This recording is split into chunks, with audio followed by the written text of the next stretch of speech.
Good morning, everybody. Happy Thursday. I had to do a little bit of it. I was like, Thursday here. We have an amazing show for everybody today. What do we have, Krystal? Indeed we do. Amazon replacing 600,000 workers with robots. That seems like a big deal. Andrew Yang is going to join us to discuss that and also his new cellular phone effort. Very interesting project that he's working on. He's also going to weigh in on the big debate last night. Zohran, Curtis Lewa, and Andrew Cuomo taking the stage once again. We got some highlights, lowlights, whatever from that. Also, Zohran went on with the guys over at Flagrant. That was pretty interesting as well.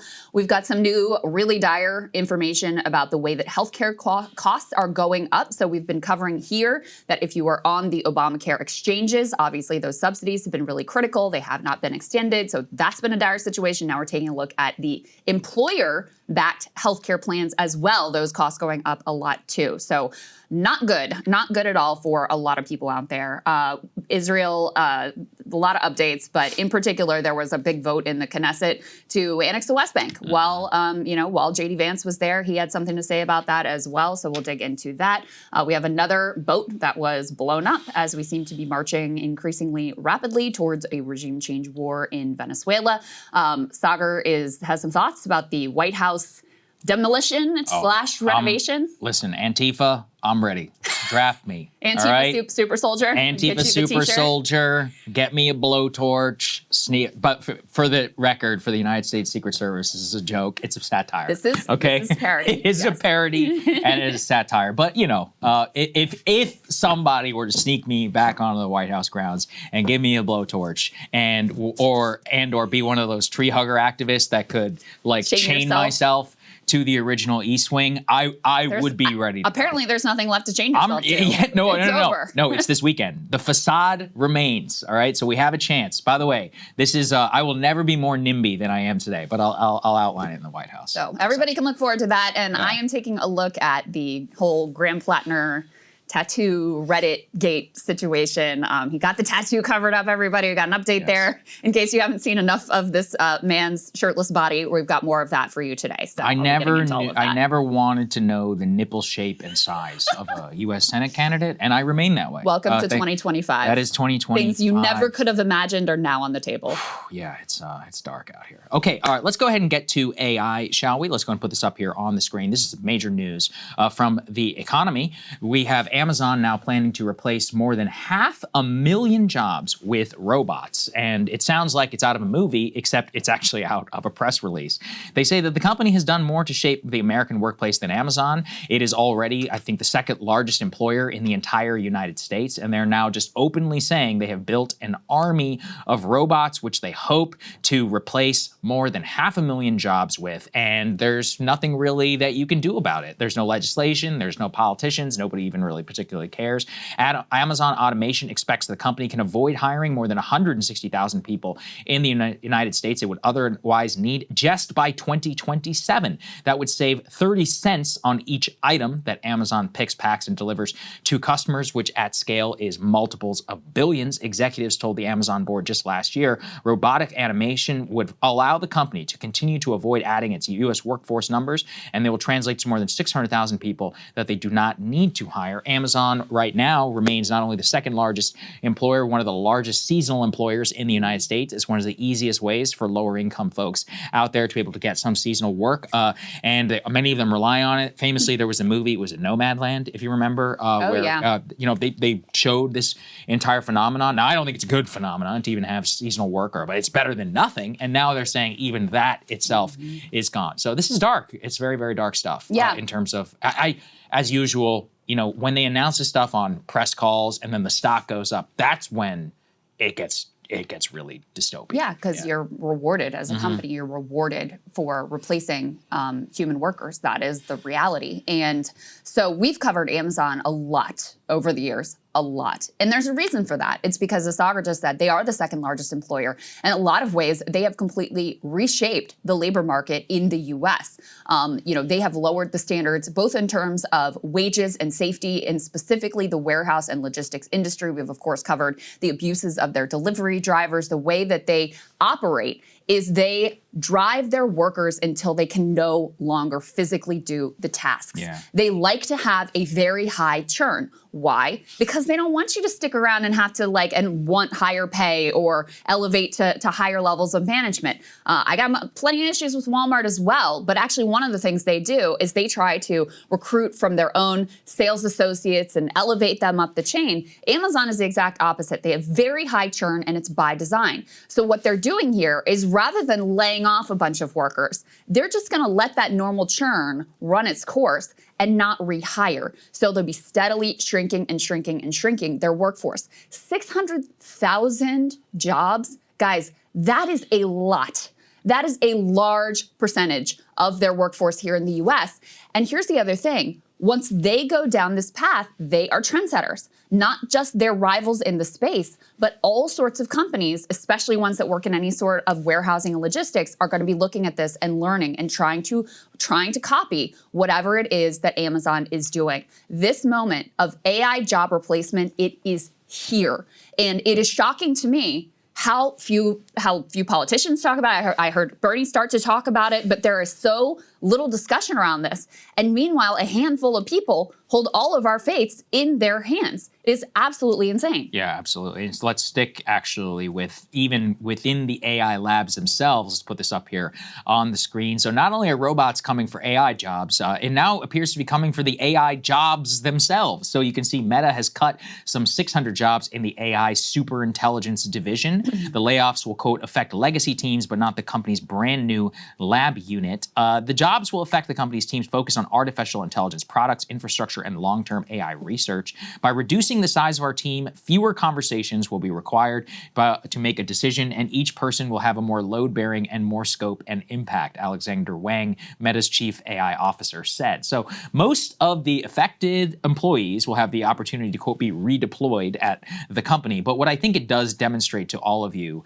is that even within the AI builders themselves, they have to grapple with, they're betting on replacing everybody, but in the immediate term, there's no profit. I mean, I can't get away from ChatGPT. It's one of those where it's just so crazy when you consider the financials. And listen, yes, I understand scale, I understand exponential growth, etc., but when you scale up a net loss, though, how does that work? This is what I'm trying to say. So ChatGPT has a revenue of $13 billion.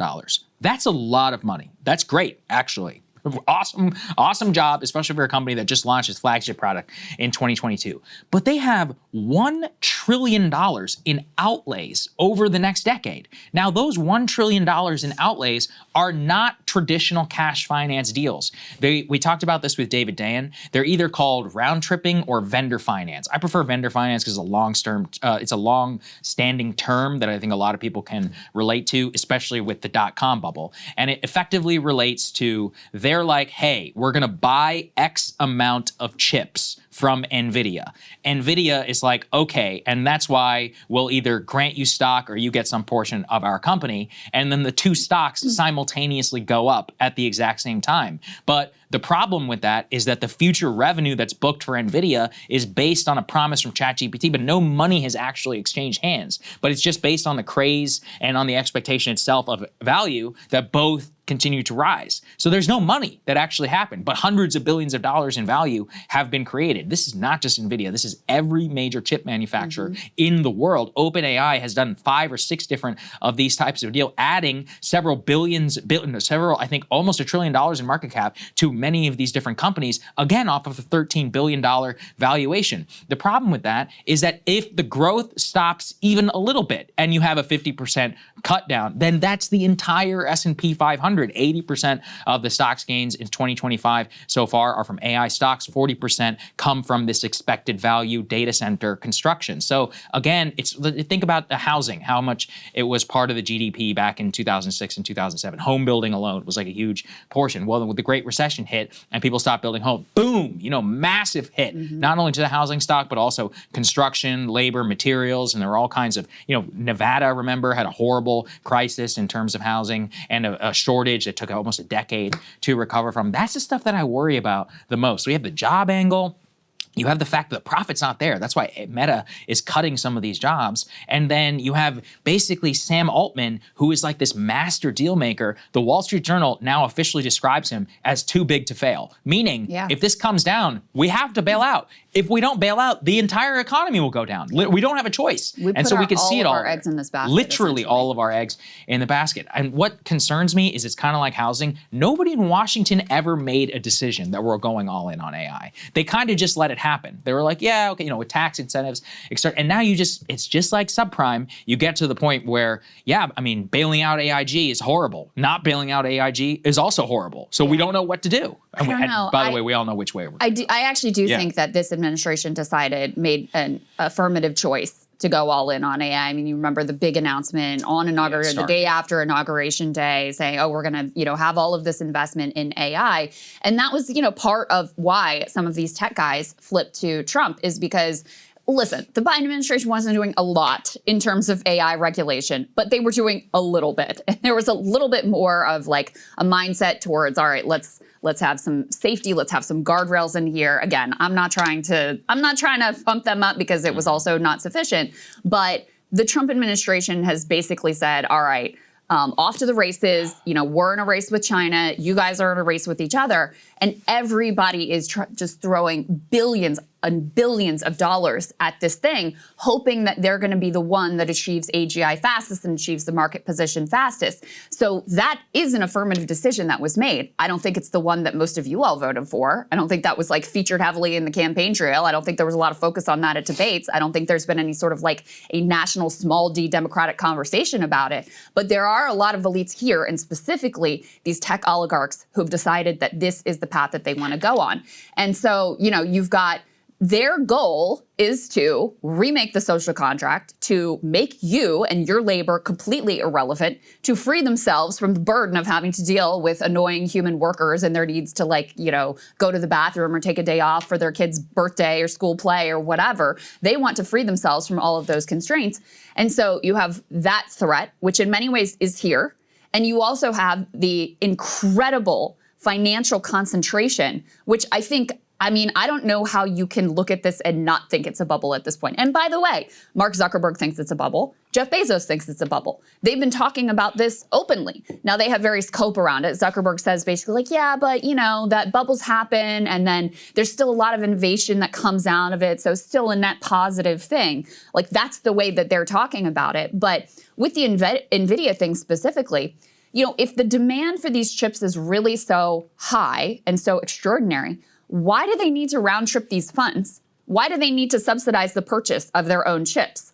That alone should make you question some of the storytelling that is coming out of this industry. So I don't know. There are many different potential perils here, and very hard for me to see how we get out of this thing without some very ugly consequences. Yeah, let's go ahead and put this next one, please, up on the screen. I thought it was really interesting, a summary of Andrej Karpathy, who is, he was previously the director of AI over at Tesla, and he now has appeared on a podcast. And this was a summary of some of the points that he makes. He says, quote, LLMs don't work yet. They don't have enough intelligence. They're not multimodal enough. 2, when you boot them up, they start from 0. They have no distillation phrase. There's no process where the happens get analyzed and written back into weights.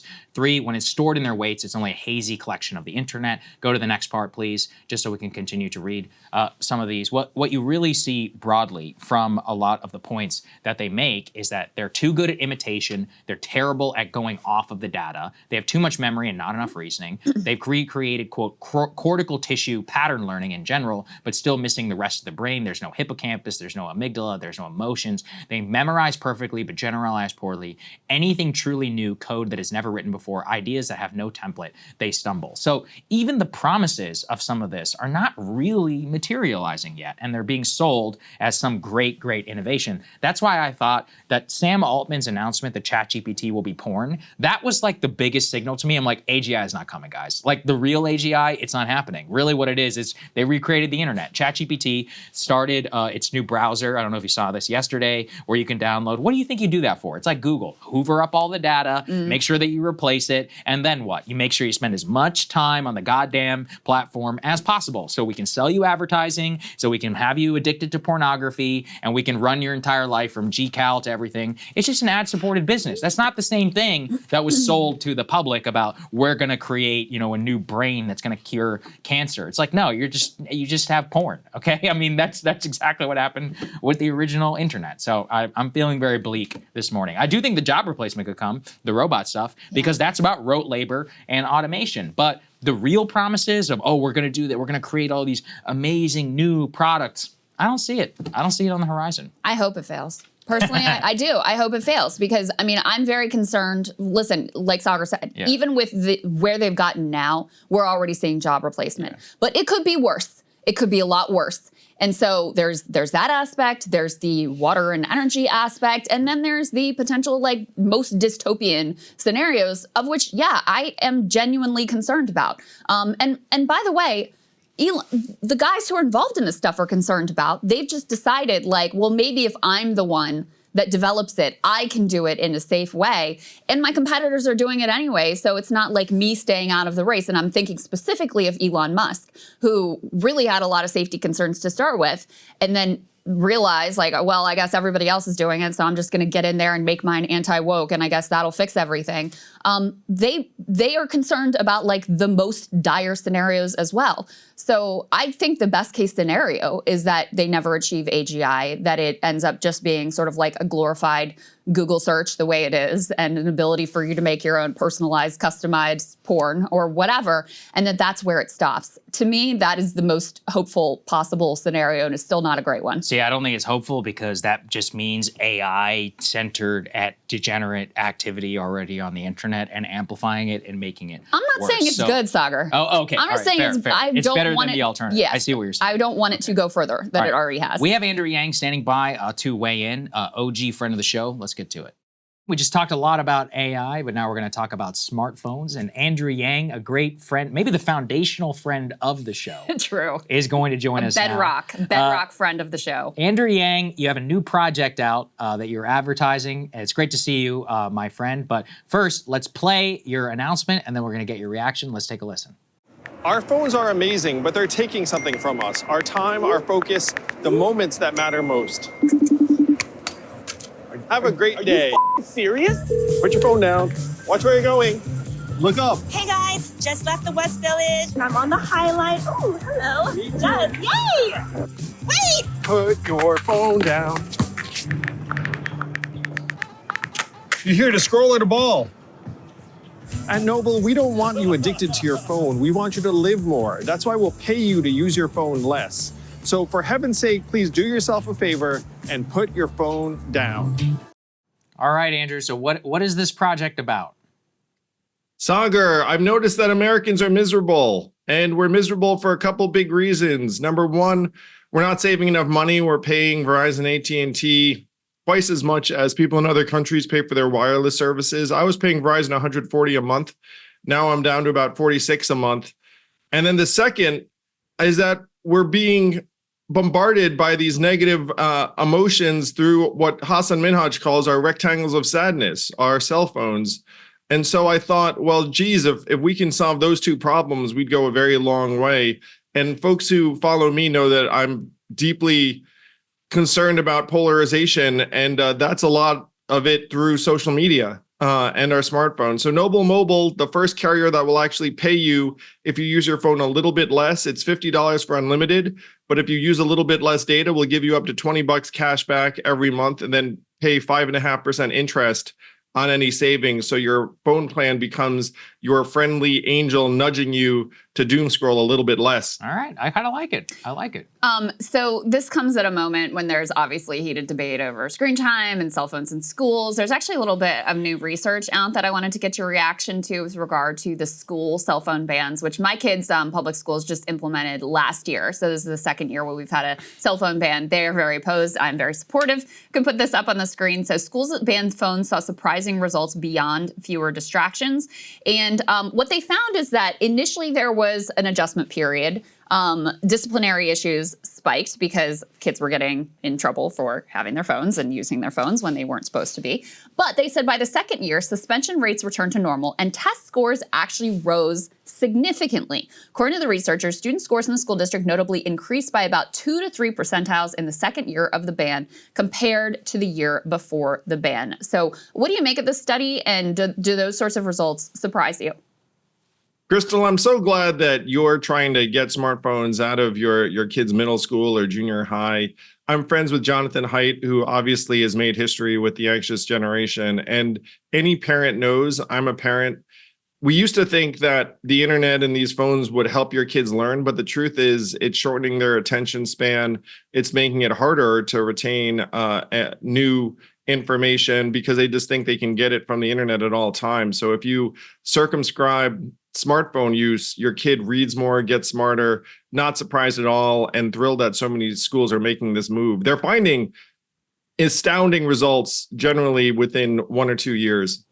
Yeah, one of the things that we looked at, not only with the studies, is that there has been a bifurcation, in my opinion, Andrew, which I'm a little worried about. I think higher income parents are pretty aware of this dynamic. People who are a little bit more neurotic, private schools and others are taking charge. But I haven't yet seen it, in terms of the statistics. It does look like it's still widespread use of iPad, smartphone, as well at the lower levels and of ages. So what is the way societally to attack this problem? Is state regulation the only answer, as some states are currently saying they're banning it statewide in all schools? What's fun, Saagar, is that someone called this the last bipartisan issue because parents that are conservative and parents that are liberal are both freaked out about what these devices are doing to our kids' brains. 39 states, red and blue, have moved to get smartphones out of schools. And I think it's going to keep going up. I mean, you might get to all 50. And imagine that in this day and age where you have literally a shutdown Congress and the states are just making this happen because so many families can see it every day. I'm a parent and we all feel outgunned by these screens. Andrew, I wanted to get a little bit of your reaction to the discussion we were just having on AI, because, I mean, these are separate but obviously incredibly related issues. And I just want to know your sense of where things are heading and what the solution is, because on the one hand, you have Amazon announcing they're going to replace 600,000 workers with robots, which, hey, is something you've been sounding the alarm about for a few years now at this point. On the other hand, you see some people coming out and say, you know what, AI is not really living up to the promise. It's certainly not living up to its, financial expectations at this point. These LLMs still really clunky. Even, I've played around with Sora, still has a lot of limitations. So what do you think of this tech, where it's going, and how we should be thinking of it as a society?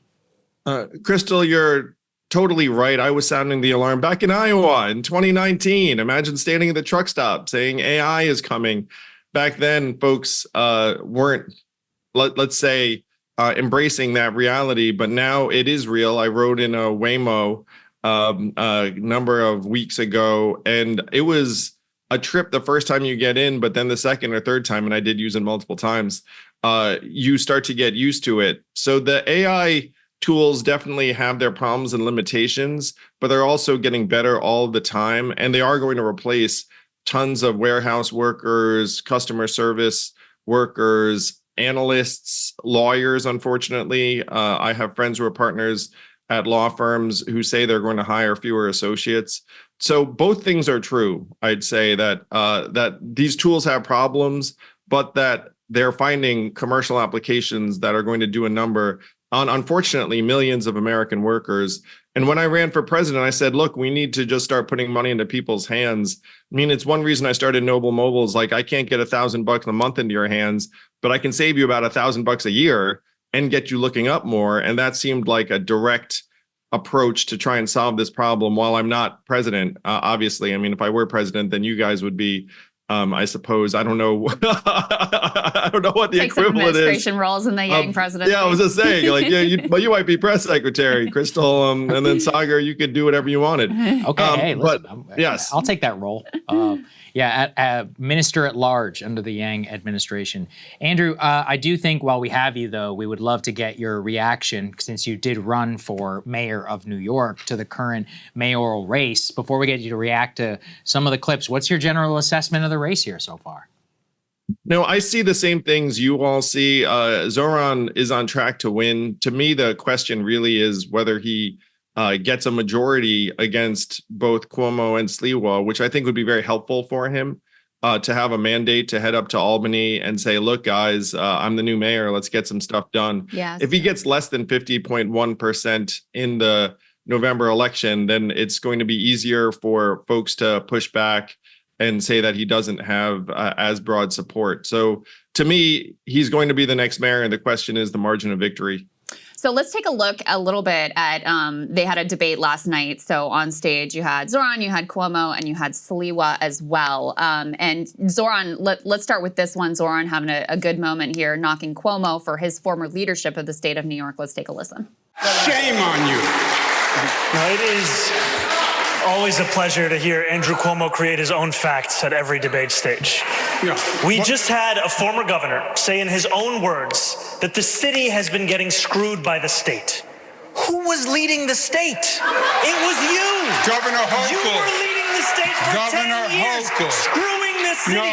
You cut You homelessness as a legislator, funding. You cut funding for the you MTA. as a You did all legislator. of these things, my That's friend. the That's past you. 4 years. It's the past 4 years. I mean, there's a few things to say about it. First of all, he's just really good at this, right? Second of all, he's using the fact that this guy, you know, had lots of experience as a weapon against him. Like the idea that, oh, you come in with all of this pedigree and all of this resume and that's going to set you up, which is clearly what Cuomo thought. I mean, he thought this was a shoo-in. He thought he'd barely have to show up and they would just coronate him as the next mayor of New York City. That dynamic has flipped on its head. So I wonder what you made of that moment and some of those dynamics in general. It is fascinating, Krystal, because Cuomo has sky-high name ID, but not all of it's positive. I mean, if you look at the numbers, there's a very deep ambivalence about Cuomo's time as governor. And so when he runs on that experience, it is something of a double-edged sword that Zohran can use against him, as we saw in that clip. It is interesting to me as someone who was on that particular debate stage, I mean, sometimes physically, where there was a time when you kind of know people are going to come after you. Mm-hmm. You know attacks are coming, and then you literally talk to the folks on your team to say, okay, if they come at me with this, like, what am I going to respond with? But Zohran clearly both has that, and he also has spontaneity. I mean, some of the stuff he's coming up with in the moment. One of the things I'm curious for your view, Andrew, having run in the race, is that you ran in the Democratic primary. The Democratic primary base seems much more open to an outsider than, let's say, at the time that you ran. What happened? Why do you think that is? No, I think these last 4 years have not been kind to establishment candidates, or a sense that things are going well, and that there's a constant recipe for someone who might represent a turning of the page. Yeah. That's a stronger argument now than it was a number of years ago. And I will say, I walk the streets of New York. Obviously, I live here, and people are very enthusiastic about Zohran. And people also talk to me about, like there seems to be like a pro outsider sentiment in the air, and that does not bode well for Andrew Cuomo, who seems like the consummate insider because of his ubiquity over the last number of years. So another issue that was significant at the debate was how they would approach Donald Trump, and we've got a bit of a mashup here of Cuomo talking about that and Zohran talking about it as well. Let's take a listen. Donald Trump, I believe, wants Mondami. That is his dream, because he will use him politically all across the country, and he will take over New York City. Look, Donald Trump ran on 3 promises. He ran on creating the single largest deportation force in American history. He ran on going after his political enemies, and he ran on lowering the cost of living. If he wants to talk to me about the third piece of that agenda, I will always be ready and willing. But if he wants to talk about how to pursue the first and second piece of that agenda at the expense of New Yorkers, I will fight him every single step of the way. So, Andrew, we've already had some big Trump admin shows of force. There's a big immigration raid on Canal Street. Trump is threatening to pull any sort of funding that goes to New York City if Zohran is elected mayor of New York, which he very likely is going to be. You know, as not only a former mayoral candidate, but as a New Yorker, what are some of your concerns about this, almost inevitable clash, I think, that's coming between Zohran and Trump? Yeah, it's not good, Krystal, because the reality is that there are a lot of relationships and resources that you actually could use if you are the mayor of New York, and you don't want to be on the other side of a battle line or with the head of the federal government. But I think this is one of the potential hazards of not just this era, but also of, and the truth is Andrew Cuomo is going to present himself also as like a Trump foil or antagonist. So I'm not sure if this is a negative case for Zohran in particular, but the Democratic base is not going to want you to work with Trump or his administration in any way, shape, or form. And I do think that Trump is going to enjoy trying to stick it to whoever the mayor is, if the mayor is not bending the knee. And obviously, if you bend the knee to Trump in this city, then your political life as a Democrat is going to be short-lived. Yeah, totally agree. One more for you, Andrew. Let's take a look. Zohran was on with the guys over at Flagrant. I had a fun moment with I don't know if you were aware of the whole bench press situation with Zohran. Looked like what was the amount of weight that he was trying to bench press? 135. I guess it didn't work out all that well. In any case, they were joking around about it on the podcast. Let's take a look at that. Joey, bring in the bench press because he has to. Every year, I'm going to do 1 pound more. Let's go. Next year, 136. Let's go. The year after that, As soon as you got into that bench, I was like, you fucked up, dude. Yeah, let me tell you. shouldn't have done it. I knew I fucked up when I saw that. You think I thought I was going to kill it? I knew there was a problem. And this guy was like, you got to do it. I was like, you got to do it. It's like, I really don't. You should have put the big 10-pound weights on. You know them big 10-pound? I was trying to get it. It was all Now you got it. I was trying to, but next year, 136. Okay. Watch it. Promises I can keep. Let's just 136. 136. You didn't keep 135. 136. He's gonna get there. Strike that from the edit. Promise 136, the Zohran challenge. I mean, I think there's a lot to me that's interesting about this, but I mean, it's crazy to me, Andrew. Like, the dream is always to change the electorate and bring out more young people and be able to appeal. Now the conversation, how do we appeal to young men? And here you have a candidate who does it, right? He's charismatic. He built this grassroots movement, started at 1% in the polls, skyrockets and destroys Andrew Cuomo, is able to go on these podcasts that there's all this hand-wringing, oh my God, Democrats can't go on these podcasts anymore. Is able to do it, make fun of himself, be very charming, etc. And you still have Hakeem Jeffries and Chuck Schumer and others who refuse to endorse this man who is the Democratic nominee and is probably the most interesting and charismatic figure that you have in the entire party. Like, is this self-sabotage? What is going on here? How is this in any way sensible? I have to admit, I was fascinated by the entire bench press thing. I don't know. And I'm thrilled he had a sense of humor about it because when you're a candidate, people are constantly putting pressure on you to do things. And sometimes you're just like, oh no, I really don't want to do this. But it's almost impossible to say, I don't want to do this because then you seem like a dud. Right. And so I used to joke with my team that it's like the presidential Olympics where, you know, you just do whatever the event is, whether it's like corn dog eating or you know, or like feats of strength or whatever the heck it is. And so when Zohran was in that situation, I was like, oh my God, I've been there. Like I've been in front of that bench, figuratively speaking. I mean, heck, when I ran for mayor, they were like, I was at a gym and then they like challenged me to do pull-ups, and then you can't not do them because you're like, oh God, like I don't want to seem like a wimp. How did you do? And that's the question, Saagar. And I was like, how many effing pull-ups am I going to be able to do? Because I don't even do one that's right now. Most I don't know. And so but then you also get adrenaline in you because they're filming it. Yeah, right. So I felt Zohran's pain deeply. And benching is something that, like, you either are experienced in doing or you're not. Yeah, it's right, like if you're like a normal person who is not bench pressed a lot, then it's going to be really hard to bench press, like, 135. And people will be like, oh, 135, blah, blah, blah, blah, blah. It's like, anyway, I mean, Saagar, you probably can relate to this, but it's like when the first time you go to the gym, you can't bench press anything. No, nothing. And then eventually, if you do it for a while, they're pretty much guys who bench and guys who don't bench. And asking a guy who doesn't bench to bench is very, very bad look for that guy. So I felt Zohran's pain because it's like, oh my God, like he had no choice but to say yes. And then, but I'm just thrilled that he has a sense of humor about it and that he can joke about it. To your point, Krystal, it's like, that's what people want. The word that gets bandied around a lot is authenticity. And the disease is like, you literally have consultants being like, how do we get authenticity? So if you have a candidate who has it, then you have a candidate who has it. To your point, that's very, very powerful in 2025. It's very powerful. And it's, again, insane that Democratic leadership wants to sandbag this guy and refuses to endorse, again, the Democratic nominee. And is, I guess, low-key holding out for the guy who was accused of sexual assault by 13 different women and had to resign in disgrace and killed old people in nursing homes, et cetera. It is the party primary. You guys know that I'm for opening up the primaries, but to me, this means that they're really like flavors of Dems in New York. And so the pitch I'd make is like, look, like that your problem is that you probably should be different parties. Literally. Is what but totally agree with the fact that, look, this guy is super talented. And before this primary and this season, you would have been trying to dream up someone like him. There you go. Thank you very much, Andrew. We appreciate your analysis, man. Great to see you, Andrew. Great seeing you guys.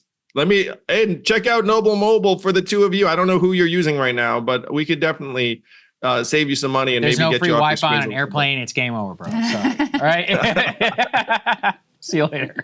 Bye, guys. Turning now to healthcare, there's been a lot on the horizon. There's talk about Obamacare subsidies that are expiring. That's part of why the government is shut down right now, at least the Democratic justification. But behind the picture is not just Obamacare. It's a genuine healthcare crisis in the U.S. I'm going to put this up here on the screen. The average cost of a family health insurance plan is now $27,000. So you can watch here that employer and worker contribution has dramatically gone up from some $10,000 back in 2010 to $27,000 today, in addition to an increased worker contribution and employer contribution. This is hurting the businesses, the smaller businesses in particular, that have to increase the amount that they give in, and as well as the workers who are paying large parts of these premiums. So let me just read here. This is from the Kaiser Family Foundation survey. A 6% increase in healthcare just from the year before, outpacing inflation, builds on 2 prior years of 7% gain. So you have 7, 7, and 6. The cost is rising faster than inflation, and they say it will bite into employment and wage growth. That's a pretty obvious statement. If healthcare costs go up faster than the economy in general, that means there's no money left over to go to wages, which is exactly what's happening. They are facing, in some cases, a 15% health insurance increase, year over year increase. They say that from their survey of their detailed snapshot, that the family premium has gone up 6%, worker earnings has gone up 4%, overall inflation has gone up 2.7%. Now, this is what I was talking to Matt Stoller about this, because how is this possible? And because there's a sell here about health insurance, and even with Obamacare and all of that in the system, is that when you consider where the costs are going, you should say, well, it should make sense with healthcare prices, with hospitals. Now, what I talked to Stoller about was that if you look at drug prices, hospital prices, and others, there has not been that dramatic of an increase. So why is it so dramatic? And what he calls it is, let me get the exact term, because I really liked the way that he phrased it. He said it's corporate sludge. And so, for example, he talks about how private equity and others who have taken over hospital billing departments, and they will scrap for a $1,000 increase in services because their billing fee is some $10. But at scale, that's billions and billions of dollars. The $1,000 in cost is passed along to you, the consumer. It's also passed along to the health insurance company, who just passes it on, obviously, to everybody else. But it's just so that these people can make a profit. The other thing that they flag in there, which I thought was fascinating, is GLP-1 drugs. So the cost of these semaglutide drugs is very high, obviously, because these are very profitable drug companies. Everybody wants them. So health insurance is covering them, or they're finding different ways, doctors and others, to negotiate. Ironically, there was a theory that all of these GLP-1 drugs would reduce the amount of healthcare services in the long run because people would be less obese. But in the immediate term, it's actually driving up the price dramatically of overall health services. Yeah. I also, as people know, I never let the doctors off the hook here, because what they talk about is that healthcare providers are now negotiating negotiating higher wages for themselves through the hospitals, and the hospitals are passing that on to the insurance. Now, it's not the doctor's fault. I get it. You guys have hundreds of thousands of dollars in debt. It's not necessarily on you, but that financing structure, the American Medical Association and the cartel of residency, which they've created artificial scarcity in so that they can all get paid more to pay off their enormous debt, is also being passed on to us. It's just like, when you put it all together, from the drugs to GLP-1 to hospital services, this can't last. Like $27,000 is crazy. The average family income is less than $100,000 per year. So after tax income, I mean, yeah, I understand, employer contribution and all of that, et cetera. But, it's $27K for the workers for a family premium, in addition to a $2,000 to $3,000 deductible, which is the normal amount that people have in savings for a rainy day, which means you're dead. Right? And then you and I are on Obamacare. I mean, I've shared this. Family of 3, Obamacare. I think it's like $9,000 to $10,000 per year. About $14,500 deductible. Like, you're dead if you ever get hit with something like that. Yeah, childbirth, boom. All right? Yeah, that one hurts in particular. And then think about that for all of these other people who are out there. So this is just more of a value neutral thing of like, this can't go on. Like, somebody has to do something about this. And Obamacare is not the answer, as we are all learning, because the healthcare subsidies that are expiring are making it dramatically unaffordable for every person who's actually on the plan. The only reason it worked is because they started throwing money at the plans during COVID. But before that, the reason there was an uptick is because it was crazy expensive. I think what's going to happen is a vast number of people will just go uninsured. Like we talked about, I was talking about with this Ryan, there was a couple who was 60 years old, they make $80K. Their premiums are going to go up 18,000. I'm like, yeah, if you're relatively healthy, I'm rolling the dice till Medicare for 5 years. That's not a good place to be, right? If you get hit by a bus, it's not going to be good. That's right. But is $25,000 a year in disaster insurance really worth it? Not really. Ask people in San Francisco who own homes. A lot of them don't pay for earthquake insurance for this exact reason. It's crazy high. Yeah. This is what happens. It's insane. And that's a really bad outcome. I don't know if you remember back during the Obamacare debates, but we talked all about this like death spiral potential. And the scenario you're sketching out is what leads to that death spiral, because what happens is people who are younger and healthier, they say, like Saagar's like, I'm not paying for this. This doesn't make sense. And so the younger, healthier participants get out of the pool. You're left with more like older people with more chronic illnesses who are much more expensive. And guess what that means?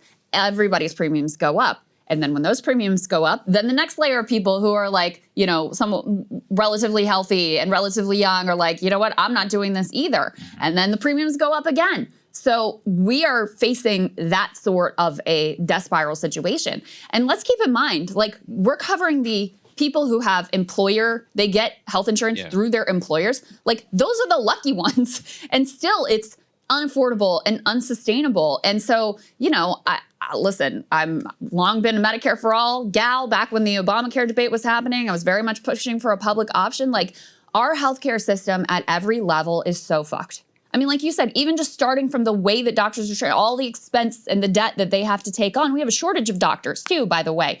Go and try to get an appointment at any kind of specialist or even a general practitioner. Go to the hospital and try to get care. You're going to be facing a long line. All these rural hospitals are going to be closing because of the big, beautiful bill, quote unquote. You have these subsidies that are going away that are going to make all of this hit home very aggressively. I was just looking at some polling. You've got 4 in 10 Americans who say they are deeply concerned about being able to afford health insurance, care, and the prescriptions that they need. And what happens too when people how does it work when people go without insurance? What that means is that they don't go to the doctor. So any conditions that come up, they're waiting until they are, in a dire circumstance, and then they go to the emergency room. And then that is the most expensive care that you could possibly get. So that's how we end up. That's one of the reasons why we end up with a system where we spend more than any other country on healthcare, and we get worse results than virtually any other developed nation, because every aspect of this for-profit system is broken. So, the trajectory that we are on is fundamentally unsustainable. Someone is going to have to actually address, they're going to have to confront the insurers, they have to confront private equity, they're going to have to confront the hospital system. Like, they're going to have to radically transform this system if we're going to get out of this death spiral. I totally agree. And before you don't even have to. I know you're a Medicare for all person. Yeah. There are many countries, even with universal-ish healthcare. Stoller again enlightening me. In Japan, apparently, they have tons of private insurers if you want them, but the government has a literal list. This is how much a treatment costs, right? MRI. Flat rate. You can be in Kyoto, you can be in Hokkaido, wherever you are. This is how much the MRI. So there's no pharmacy, what is it, the PBMs and all these middlemen. Price controls. Yeah, there's literal price control. You're like, this is how much what it costs. The MRI costs. Figure it out. I'm even willing to give you cost of living inflation. So it can be higher in New York City than it can be in Wichita. I'm even fine with that. But right now, the price of a drug itself is not even set. It's negotiated between the health insurance people, the pharma people, the drug people, and that's how people get priced out of, their cap on the amount of prescription drug care. This is another reason why, I know this is long-winded, but on the Medicare point, right, this is why I'm like, I'm not willing to sign up for any, first of all, put the cultural questions aside, like illegal immigration and trans. I'm saying even in the current way that we are right now about Medicare, we cannot live in a system where we allow these people to bilk the federal government. So for example, I've talked about dialysis. 1% of all US federal spending is dialysis. People do not understand. Hundreds of billions of dollars spent on dialysis and end-stage renal disease. That is astronomical. It is a huge percentage of all Medicare spending. Now, a big part of that is people are fat. Another part of that is that a lot of people are poor. A lot of people are also irresponsible. They don't take their insulin for some reason. But at the end of the day, we end up paying for it. There's also cardiac, failure. Like heart failure alone, one of the most expensive phases of healthcare. Could be, dealt with through preventative care, which obviously I support. But at the very least, like, why does nobody come in? This is the whole point about Medicare negotiating prices. And like, if we're gonna pay 1% of dialysis spending, like we're setting some prices here. If that's gonna be 1% of the US federal budget, that's more than we spend on like the national weather, on stuff that, does a lot of things that are actually good for the country, right? So that's why I'm like, these cartels, they need to be broken to the ground. Yes, like support that comment. I will say Medicare and Medicaid do negotiate on the price of care. They do not negotiate by and large on the drugs, which is outrageous. And Biden, they passed like, okay, we have a list of 10 drugs we're now going to negotiate on, which is so characteristic of them. Like, we'll make some progress, but not nearly, do what is required. But yes, that would be one of the benefits of moving to a Medicare for all system.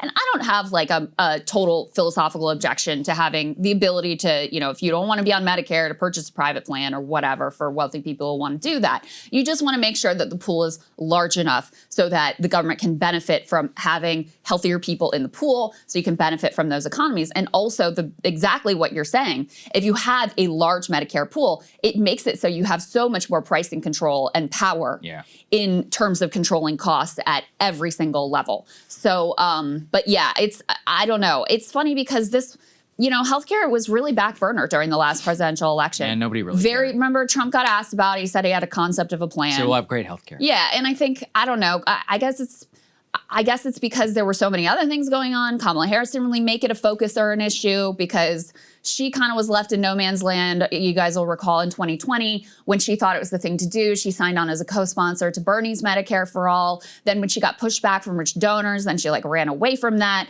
It became a real weakness for her in terms of the Democratic primary. You have a Biden administration that he ran on a public option. Of course, they didn't even try. Like, as soon as he got the nomination, he just stopped talking about healthcare altogether. It was clear he never cared about doing anything with regard to, any sort of significant transformation of the system.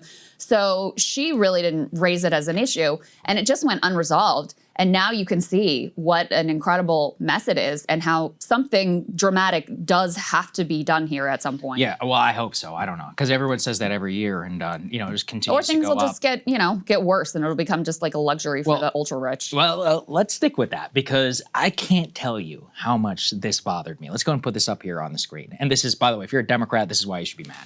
So Amy Klobuchar put out her example of rising Obamacare premiums. She says early retirees like Bill and Shelley will see their health insurance premiums increase nearly 300%, from $442 to $1,700 per month if Congress refuses to extend the enhanced tax credits. That's an extra $15K a year families cannot afford. Put the article up, because this is why it's so perfect. Could you not find literally anybody else than two early retirees who are, these are Gen Xers in their 50s who apparently are early retired, earning a six-figure pension income. Now, I want to be clear, I don't begrudge anybody for early retirement, but you're not exactly a sympathetic test case for why we should be paying more in ACA premiums. So this is the current messaging. I saw the same thing actually from Jeff Merkley, where they find some boomers who are like right on the edge around Medicare, and they're like, oh, these poor people are going to have to pay more for healthcare. I'm like, yeah, you know, get a fucking job. Like at a certain, like I'm sorry, I don't feel sorry for you whenever the family health insurance premium is going up to some $27,000 per year. Like, and actually the least sympathetic people in the world are early retirees who presumably, if you're willing to retire at some 50 years old and you have $130,000 a year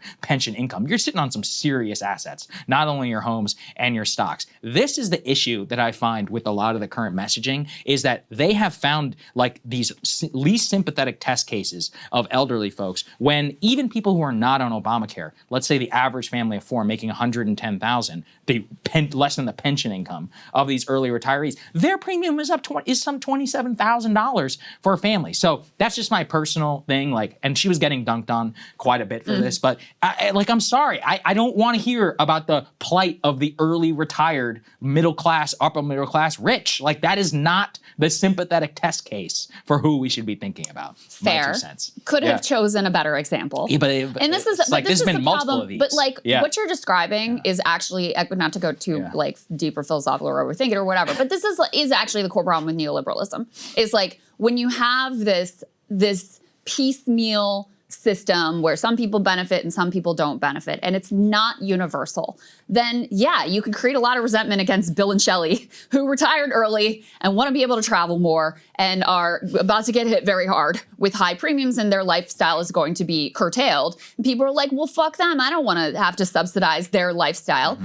The idea of a universal program, and why Social Security is so popular, why Medicare is so popular, is because everyone, by and large, benefits. Everyone feels like they pay in, everyone feels like they benefit. And so it doesn't create these like weird resentments, which allow people to, divide and conquer, because that then gets used to say, well, then we shouldn't extend the subsidies for everyone. Well, you're mostly going to be not hurting Bill and Shelley. They're actually going to be okay. You're mostly going to be hurting a lot of other people who are just going to be kicked off of health insurance because they cannot afford it, who are going to end up with some catastrophic situation in the emergency room. And by the way, it's penny wise and pound foolish, because we're going to end up paying at the end of the day just for care that's wildly more expensive than it would be if they had just been in the insurance system. So that's why we need to support universal programs and not this like piecemeal nonsense of like, Obamacare is a good example of like a neoliberal solution, which, by the way, Obamacare, which is a disaster, is still better than what we had before. In key ways, it is significantly better than what we had before. But it's still wildly insufficient and still creates, these insane incentives. And at bottom is a for-profit system that has completely failed people. The thing is, when people say that, what they mean is in the aggregate. So yeah, it's better that more people are insured, but then everybody else's prices are higher. And that's the issue, broadly why people get mad. I take your point about universalism, but having seen how politics progresses, Bill and Shelley get everything they want, okay? Bill and Shelley are getting their property tax. Their governor of the state of Florida is comparing property tax to buying a television and renting it from Best Buy. That is the level of intellectual analysis that we have on their behalf. They get tax breaks in every state in the country, and all their Social Security. Now they literally get Social Security tax-free, which is crazy. So it's like you get tax-free Social Security, you get free health care from the government when they eventually become 64. Bottoms the limited pocket or unlimited pockets when it comes to dialysis, end-of-life care, cardiac health insurance. If you are a family of four with two children, you're paying $27,000. In theory, it'd be nice if we had some sort of universal coverage, but in practicality, what it always comes back to is Bill and Shelley, and I shouldn't call it out. Are you arguing then that the subsidy shouldn't be extended? Like, what are you actually what's the point you're making? To be honest, in the interim, from the data that I have seen, while there are families that will benefit from it, a huge portion of the benefit pool actually are boomers. Like, they're boomer retirees, people exactly like this. And I do really philosophically, I'm like, man, I don't want to be subsidizing. I'm Saagar, just sick of paying for You're these talking folks. about 15 million people who will lose their health But see, insurance. that's in the aggregate. So then let's look. It's in the aggregate. Yes, but So, let's I mean, look that at the means- data for a lot of these early retiree types who, to be honest, again, probably paid off health care, probably paid off house, probably have decent number of stock portfolio. Yeah, it's hard to stomach Saagar, the whenever way that there's when people who are families But are think about paying this. $27,000 to $30,000 in health care. But again, the fact that like it's all a mess, right? So you just want them to suffer more so that we all suffer. Like, well, I think but they should have to pay more. The thing you're ignoring too, though, is let's say that the 15 million that cannot afford health insurance because the premiums hike, and it's not just boomers, and it's not just people who are not particularly sympathetic. You're talking about families, you're talking about small businesses, you're talking about a lot of people, right? You're talking about you and your family, you're right. Those people get out of the system. Prices are going to go up for everyone. For everyone, including the people you find sympathetic. And like I said, you're not saving money because ultimately they're going to end up in the emergency room. You're receiving the most expensive care. So that's what I'm saying is like, they picked a poor example, sure. But this is a problem that has to be dealt with. And in the interim, the best thing we can do at the moment is extend the subsidies so that we don't have this, mass sort of casualty event.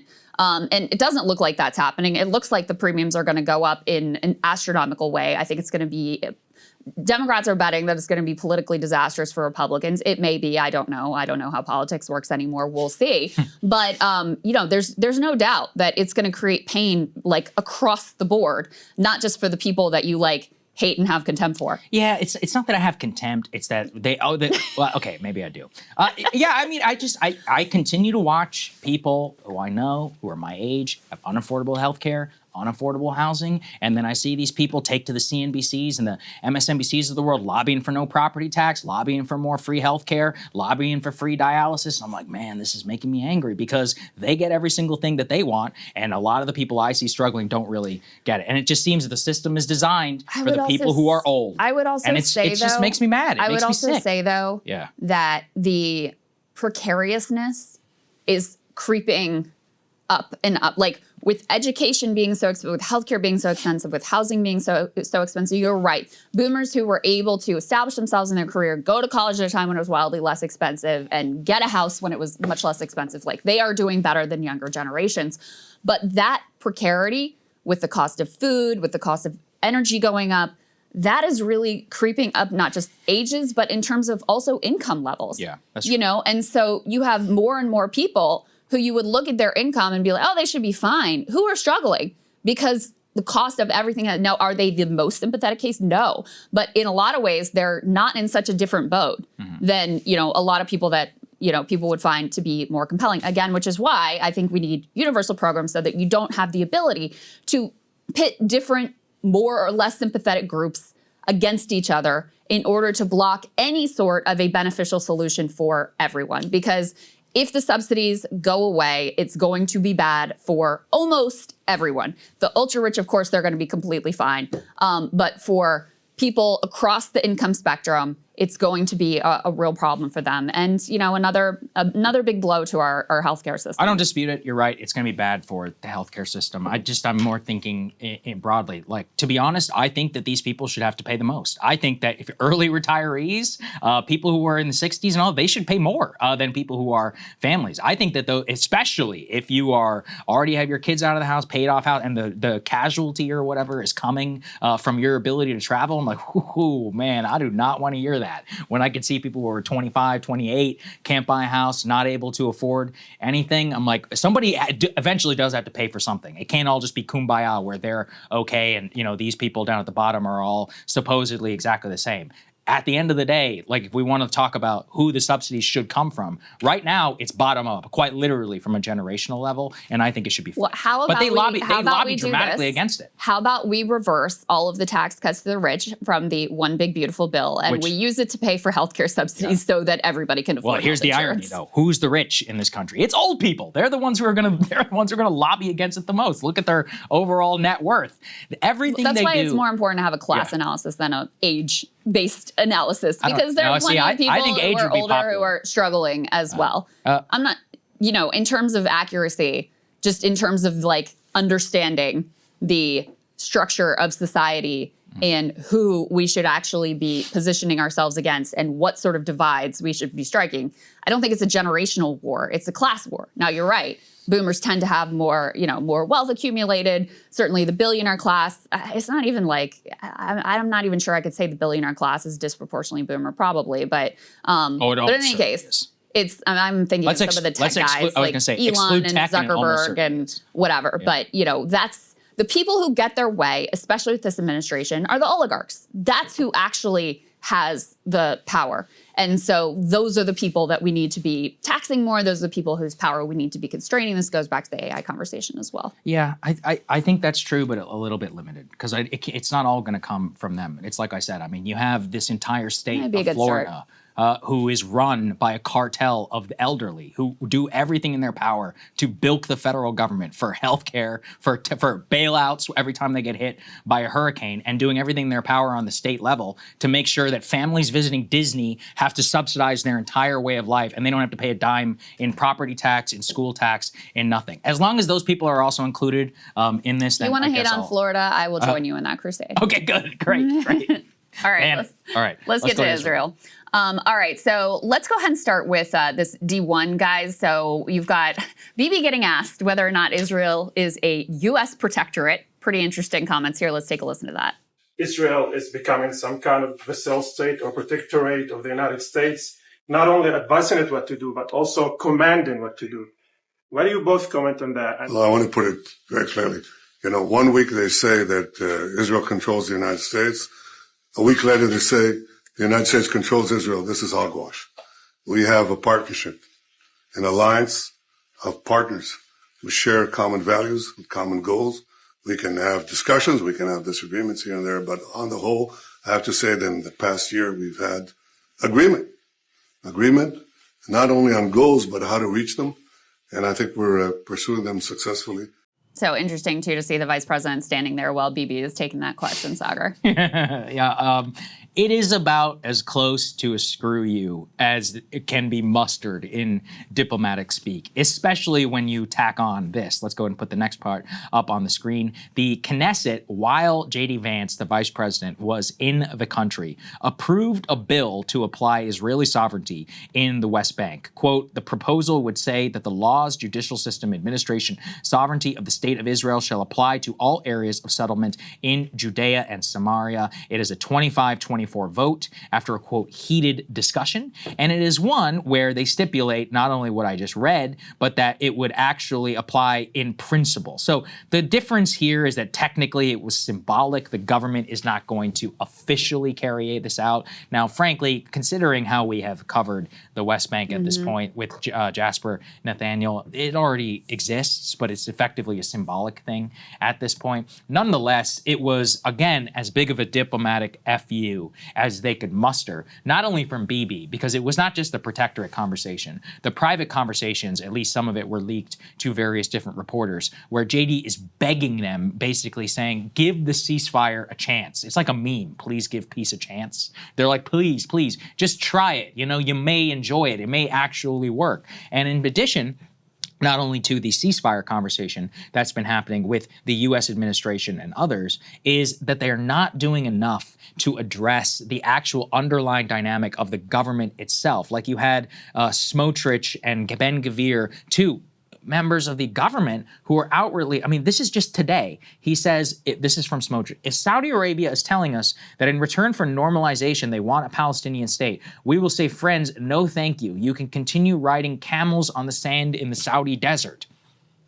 Okay? And these are the people— like great friends. These are the people whose troops are supposed to be patrolling Gaza. Right. Right? And then in addition to the fact that the And plans providing being money for the floated— reconstruction. And providing the money for the reconstruction. They don't want any of this to work out. And it's like America is stuck pretending in this dreamlike state where the Israeli government actually wants a ceasefire. They don't want a ceasefire, I know. period, at all. Why do we keep the pretense? Like, guys, just be honest about what's happening here. That's one of the things that drives me the most crazy about foreign policy is how much pretend there is, how much fakery there is from, you know, American politicians who have to pretend Bibi is different and his government is different, and that they're not out there just openly saying, we are never giving Gaza back to Palestinians. We're going to stay here forever. We're going to have settlements. We're going to push them out of the Gaza Strip altogether. They're just openly saying, and then we just have to pretend that we don't hear it, or American politicians just pretend that they don't hear it and they don't actually know what's going on. It's one of the things that makes me the most insane. On the West Bank point, I mean, J.D. Vance was annoyed by this because it created an uncomfortable situation for him. We could put D2B up on the screen. He says that he was unhappy about it. The vote in the Knesset on annexing the West Bank was strange. If it was a political stunt, it was a foolish political stunt. I was offended by it. We will not allow Israel to annex the West Bank, and we were not pleased with this vote. Of course, the reality is they have allowed Israel to annex the West Bank. This was a key, priority of top donor Miriam Adelson, and they've allowed mass settlements to go forward, including, as Jasper Nathaniel has pointed out, some extremely consequential ones that basically, end the viability of a Palestinian state, to include the West Bank. Mac also just sent us this. Apparently, they are getting rid within Israel entirely of even the language West Bank in favor of the biblical term Judea and Samaria, so another symbolic move to assert their own sovereignty over this area and these people. The parts of the West Bank that are supposedly controlled by Palestinians, it's the Palestinian Authority, which are collaborators anyway. But in reality, Israel controls the nature of their day-to-day life, where they can go, what they can do, whether they can harvest their olives free from rampaging settlers or not. And so de facto annexation has already happened. It would have to be rolled back. It would have to take, this administration or another actually asserting themselves and saying this is unacceptable and here's what it's going to look like and here's how we're going to get to some sort of peace and justice for Palestinians for that to happen. Right now, they've got their hands full just keeping Israel from going back to full-blown slaughter within Gaza. So at the same time, let's talk a little bit about the idea for quote-unquote phase 2. We could put D3 up on the screen. So this is some Wall Street Journal reporting, and it dovetails very well with what we were talking about in the West Bank, the reality in the West Bank, because this plan looks a lot like they want to turn Gaza effectively into a new West Bank. So the headline here is a U.S. plan splits Gaza in two, one zone controlled by Israel and one by Hamas. Now, the reality on the ground right now, and they say Jared Kushner floats a plan to rebuild the Israeli-controlled half of the Palestinian enclave until Hamas can be disarmed. So right now, the reality on the ground is Israel is still occupying 53% of the Gaza Strip. And anytime anyone gets close to what they call the yellow line, which doesn't exist like in reality, in physical reality, just like on a map and in their heads, anytime any Palestinian gets close to that or wanders over it, they shoot and kill them. That is what we've seen in this quote-unquote ceasefire. So they want to use the part that they occupy as effectively a cudgel to begin the rebuilding process there and allow potentially some of their, vetted, like, gang-affiliated people into that area. And then to use that to pressure Hamas as, like, now you have to disarm because Palestinians want to come over and live in this reconstructed area, and we're not going to do any reconstruction in the area that the overwhelming number of Palestinians remain in and that you remain in control of. So that is the idea. Interestingly, people just caught this. I didn't note this from the 60 Minutes interview with Kushner and Witkoff originally, but in that interview, and this is going to be D0, guys, Witkoff talks about how they've been developing this quote-unquote master plan for 2 years. And Jared Kushner gets a very uncomfortable look on his face when Witkoff uses that language. Let's go ahead and take a look at that. Part of the plan is the reconstruction, the rebuilding of Gaza. Mm-hmm. And you're builders, you've been in real estate. As you said, it's extremely complex. Tell us more about the plan and how much it's going to cost Where's the money going to come from? And who's going to award the contracts? 3 questions. I think it's going to cost a lot of money. What's a lot of money? The estimates are in the $50 billion range. It might be a little bit less. It might be a little bit more. I happen to think that that's not a lot of money in that region. You have governments that are going to jump on in, and so the Middle East countries are going to provide the money. What you'll see European participation and so forth. I think the beginning of this plan is how to get it going, and that's what me and Jared work on all the time. The money raising we think is the easy part.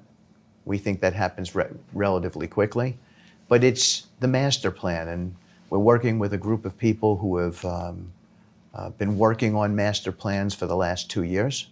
So there are plans already. Yeah. We have plans already. We have a master plan already. And by the way, and Jared's been pushing this, and we're working together on it. And I think if the world saw the progress so far, they'd be pretty impressed.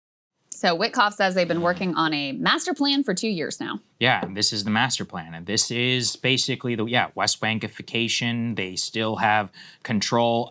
All of this falls apart. It's really hard to take it seriously because it's fake. I mean, look at the comments from the finance minister about Saudi Arabia. Who do you think the people would be responsible for, quote unquote, disarming Hamas would be? It would be the UAE, Saudi Arabia, the US. JD and Trump both say no US troops will ever set foot on the ground in Gaza. Great. I mean, honestly, I support that. But eventually somebody's troops have got to set foot on the ground to have political administration. Their plan is like some phased rollout where they'll just encroach space by space. Hamas will be allowed, and then they'll slowly de-Hamasify it. How? How do you do that? Like, what does that look like?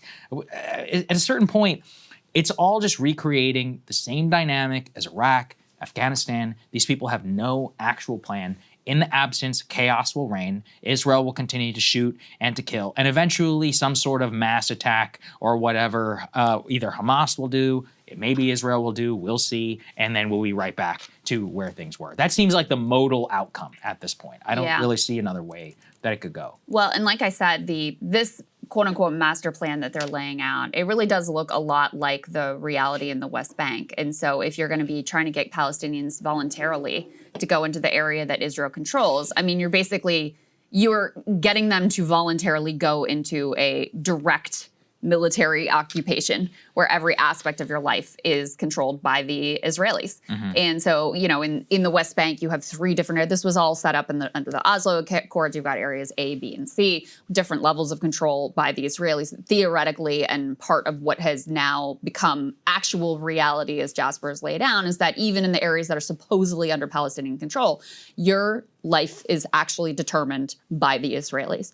And this is also why a lot of people have moved from feeling like a 2-state solution is the solution. Okay, well, if you're just going to annex everything, then give people rights and just have a 1 state. But of course, that would be wildly unacceptable to to Netanyahu, to Smotrich, but not just them, not just the extremists. I mean, it'd be wildly acceptable to any mainstream Israeli politician for Palestinians just to actually have citizenship, because then you have this quote unquote demographic threat. They have big families, and they have already about half of the, if you look at, all of Israel and Palestine put together, it's about half of the population. So pretty quickly, you have this very different political reality if you actually allow them to have rights. And that's where the core of this campaign of genocide and ethnic cleansing and occupation, that's where this all comes from, because they cannot permit a situation where Palestinians have any sort of political say in their system. Yeah, the political administration of the entire system just looks like even more hopeless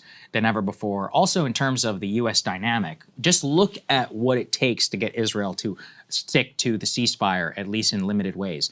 The vice president, the U.S. envoy, the president's son-in-law all have to be in Israel all the time, just to be like, hey, please give this a... The U.S. intelligence community has to monitor every explosion in Gaza just to make sure that the Israelis aren't lying about it as a pretext to go back. How can we possibly stick to that dynamic forever? Right. I mean, I talked about how the schizophrenia of the administration, just so I know it's Ukraine's, but everybody stick with me, because in the last week, it has been a masterclass by the Trump administration. Trump, literally less than a week, actually, 6 days. So 6 days ago, Vladimir Zelensky met with Trump at the Oval Office. He called Putin, and he berated Zelensky for not agreeing to peace terms. That was 6 days ago. And he said, I won't give you any long-range missiles. In the interim period, he set a new summit for Budapest between him and Putin, and it looks like things were going in a more pro-Russian direction. 3 days ago, the Secretary of State and Lavrov, the foreign minister, have, quote, a disastrous phone call, whatever that means. The Budapest summit is canceled. They say they have no immediate terms. Yesterday, Secretary Scott Bessent announces major Russia sanctions against the regime, and the Wall Street Journal reports that now long-range missiles are on their way to Ukraine, which will be used to strike into Moscow. That is 6 days of what we just watched, from berating Zelensky to give up the Donbass region to giving long-range missiles to Ukraine. Who knows where we'll be 6 days from now? Right. Okay. Now apply that to Israel and to cease. Yeah, we're in a ceasefire today. Who knows what will be tomorrow? This guy is rebuilding the East Wing. That's what he apparently. I'm not joking. I heard a story that he currently has 2 different types of marble tabletops in which he is asking every person who comes to the Oval Office which one they prefer. That's his current actual interest, not this. So good luck to anybody who's a ceasefire believer or anyone, because a week from now, 6 days from now, who knows what you're going to wake up and get. And that's why I would bet on the Israelis know what they want. Trump doesn't know what he wants. It's interesting. So I would bet on Israel. It was interesting that it was Rubio that had the quote-unquote disastrous call with Lavrov that blew everything up in terms of a direction of, having the Budapest meeting and all of that sort of stuff. And that's the thing is, I think this president, this is not to deny him blame. He deserves blame for everything that's happening under his government. Yes, it's his government. But I think he has checked out of a lot of pieces of it. He's obsessed with his renovations. He likes that, the physical legacy that he can leave of his hideous, tacky gold taste. That's the thing that he actually cares about. And so he's like, yeah, Marco, you talk to Lavrov. Yeah, Stephen Miller, why don't you run the immigration thing? Why don't you guys work together on the Venezuela regime? Oh, you want to do regime change in Venezuela? Sure, be my guest. Like, look, go and make it a little personal project. He's outsourced a lot of parts of this. Even on the economic piece, it doesn't feel like he is as hands-on and engaged with it as he was in the early days of this administration. So the kind of focus that would be required to keep this thing on the rails, it's hard to imagine. And let's keep in mind also, even with J.D. Vance there, they're still taking their freaking, let's annex the West Bank and call it Judea and Samaria votes. And all we can muster is like, I was offended by that. Okay, but you're not going to do anything about it, are you? Yes, it's like, what are you going to do? I actually really wonder, because, yeah, he's on his way back to Washington now. What's going to happen a week from now? Because, like I said with the Trump administration, they're going to be on Ukraine now, for the next 3 days. And then, by the way, Venezuela, which we're about to cover. You get mired in that, who cares about the Israel ceasefire? This is the problem. You get yourself into too many things. You don't have enough attention. You don't have a unified, attention of government. This is how things are going to go. Let's get to Venezuela. There's a lot of moving parts, but the major breaking news, President Trump from the Oval Office yesterday saying that he will soon notify Congress that land strikes on Venezuela must begin. Let's take a listen. Legal authority if they do come? Yes, we do. We have legal authority, right? We're allowed to do that. And if we do by land, we may go back to Congress. But we have, this is a national security problem. They killed 300,000 people last year, these drugs coming in. They killed 300,000 Americans last year, and that gives you legal authority. We have a national security, really, I will say this, when you look at the people we're dealing with, and we know them, we know the people coming in, we know the boats, we know everything else, we're allowed to do it. It's in international waters. If we don't do it, we're going to lose hundreds of thousands of people. Now, they'll be coming in by land a little bit more because they're not coming in by boat anymore. There are no boats in the water. There are no more boats. We know the boat almost immediately. It's pretty unusual when you see somebody with a fishing rod and 5 engines on the back of the boat. You don't need that to go fishing. Wait. And we will hit them very hard when they come in by land. And they haven't experienced that yet, but now we're totally prepared to do that. We'll probably go back to Congress and explain exactly what we're doing when we come to the land. We don't have to do that, but I think, Marco, I'd like to do that. You may respond to that. So, yeah, Now we are going to come to the land. Let me just explain a little bit, because the sea campaign has actually heated up over just the last 24 hours. There was a new announcement of a strike on drug traffickers, but actually in the Pacific, or alleged drug traffickers, I should say, that was actually in the Pacific Ocean. So this is now a 2-ocean front war. Now, I mean, what you look at from the expanding nature, not only of the boats, but of the rhetoric in terms of striking the land, would obviously be a massive escalation. The reason why he says he has to notify Congress is all of this is currently being done under a drug interdiction mission, but none of it has actually been justified, presented with evidence. There is, frankly, I mean, look, Ryan and I are working on a big Venezuela story right now. I can't give away all the details. The one tidbit I can offer is that there is not one shred of evidence internally that fentanyl is on any single one of these boats. Not one piece of evidence that fentanyl is on these boats, which is, again, I mean, this is the rhetorical justification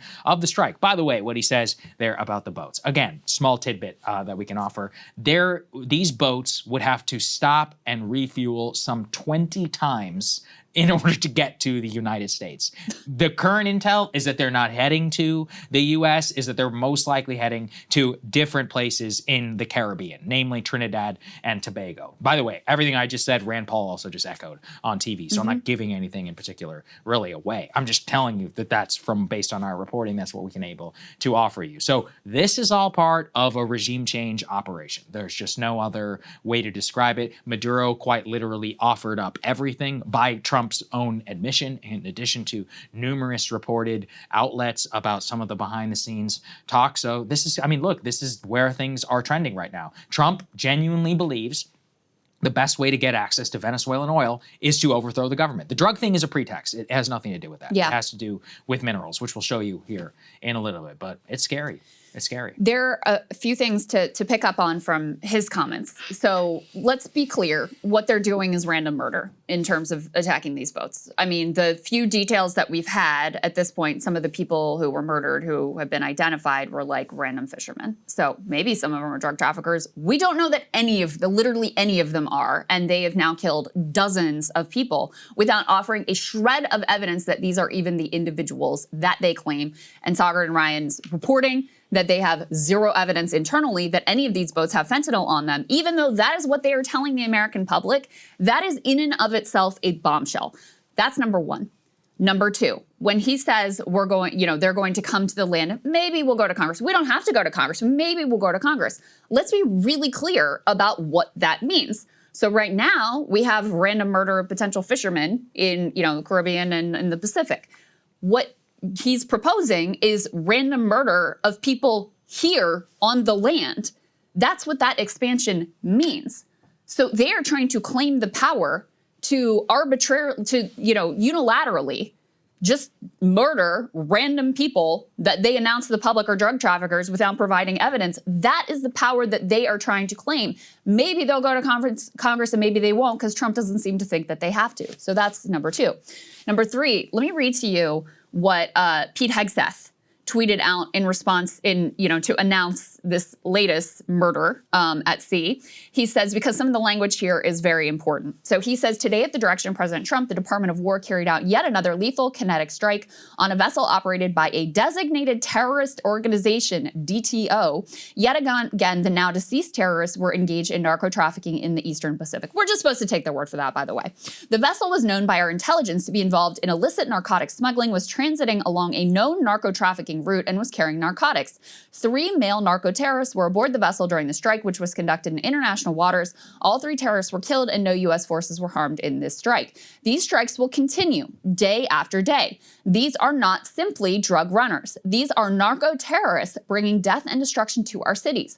These DTOs are the Al-Qaeda of our hemisphere and will not escape justice. We will find them and kill them until the threat to the American people is extinguished. So that language there, saying these are the Al-Qaedas of our hemisphere, that is the pretext, the linguistic pretext that they're trying to use and convince you of to allow them this unconscionable power grab. That's the way they're framing it. And I think, the regime change part is terrifying. Like, everyone should be very concerned about that, but it should also be very concerning to you what they're already doing and the powers that they're claiming for not only these attacks on boats, but now trying to claim for here domestically on U.S. soil. Yes, you're exactly right. It is literally just GWAT logic, GWAT rhetoric, and in some cases, the new rhetoric is actually more extreme than the GWAT, because at no time during the war in Iraq, even when we were spreading democracy apparently to Iraq and Afghanistan, did people come to the airwaves and say that Iraq should be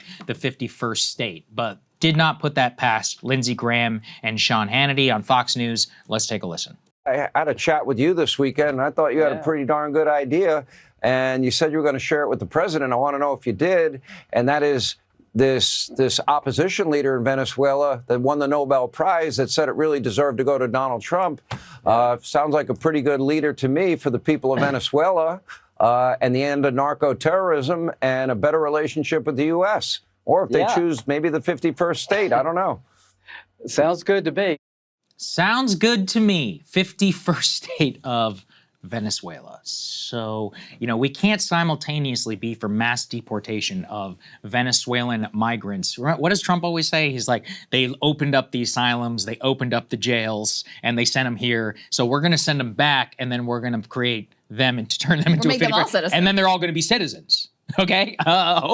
Let's not to mention the fact that it would cause mass illegal migration, even if there was some sort of regime collapse. Again, I don't want to get too ahead of the story Ryan and I are working on, but so we have some bombshell stuff that we can report. The intel stuff, frankly, is some of the least interesting. But the point I just want to stick to is there is no evidence that Maduro is actually like a large-scale drug trafficker, number one. Number two, there's no fentanyl on any of these boats. Number three, these boats, all the current intelligence does not even show that they're necessarily heading for the United States. Number four, all of the powers that are being claimed by the administration are ones that the George W. Bush presidency and the Obama presidency used as sweeping powers to be able to drone strike and kill whoever they want. And five is actually Congress, because the thing is that nobody's really doing anything about this inside of Congress. Like, look, I always say this. The true threat to America is real bipartisanship.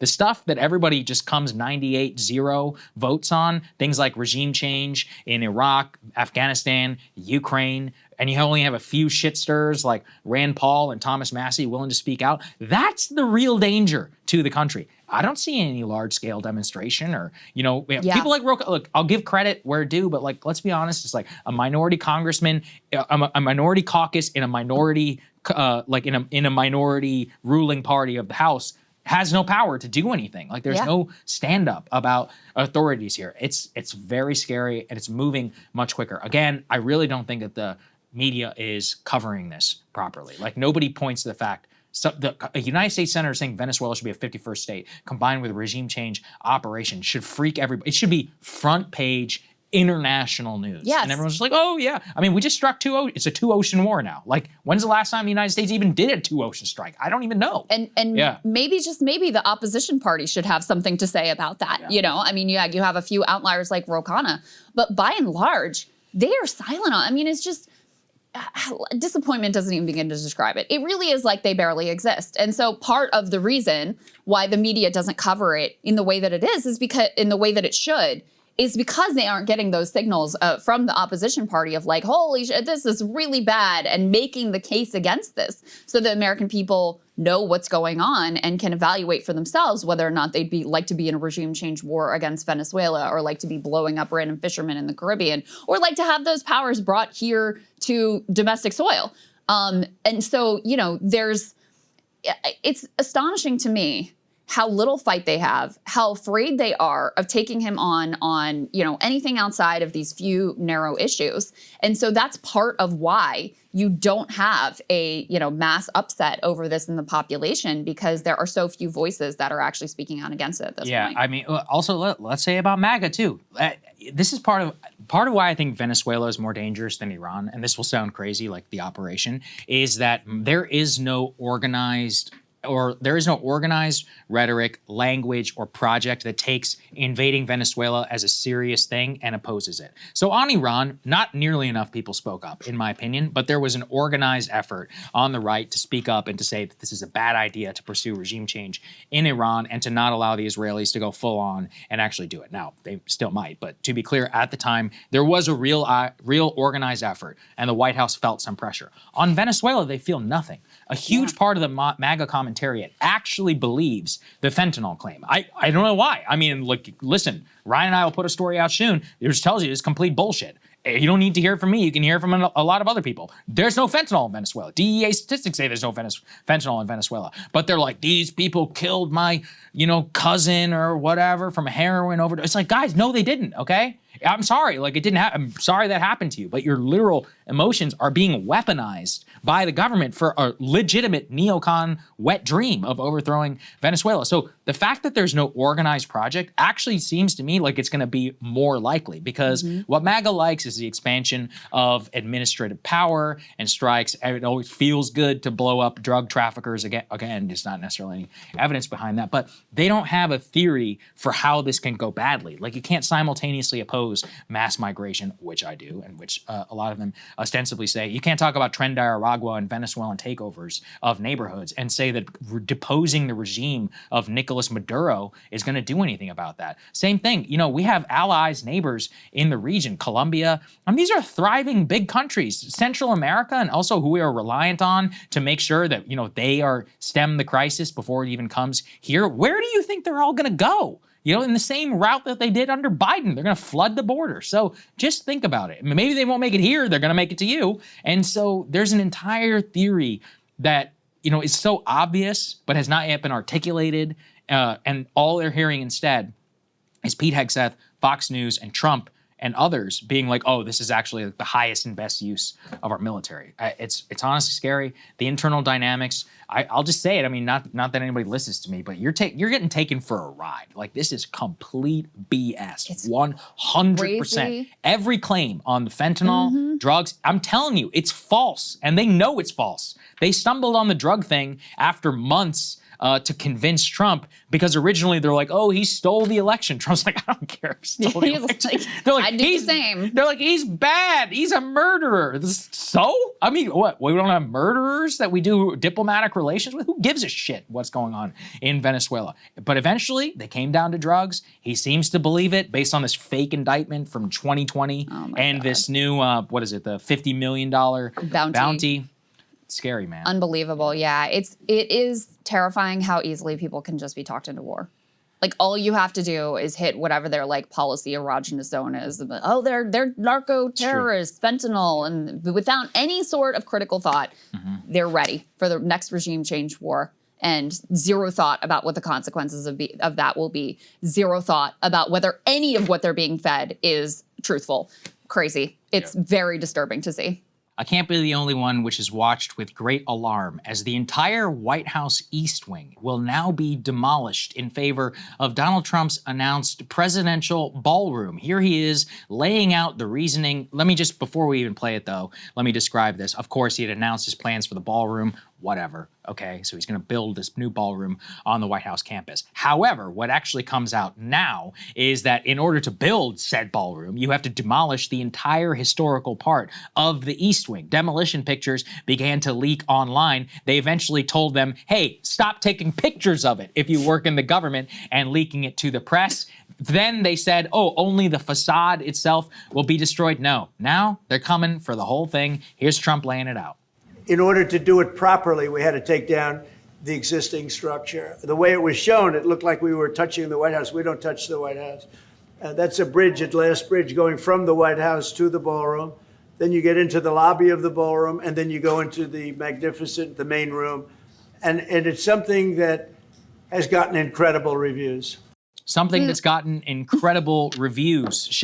Let's review it. We'll all review it together. Let's play it. Let's put it up here on the screen. Yep, here's the video. That's the East Wing. That's a bulldozer. They're taking it down. This is from above the fence. Wow. Again, This is the historic East Wing part of the White House where millions of tourists have gone. I've walked this halls a lot of times. It's really nice. If you ever, had the ability to go to the Christmas tour or anything like that, that's it. All right there in favor of this, whatever the fuck this is. This gigantic new footprint, the East Wing, the ballroom. Look at that. Look at that. I'm sorry.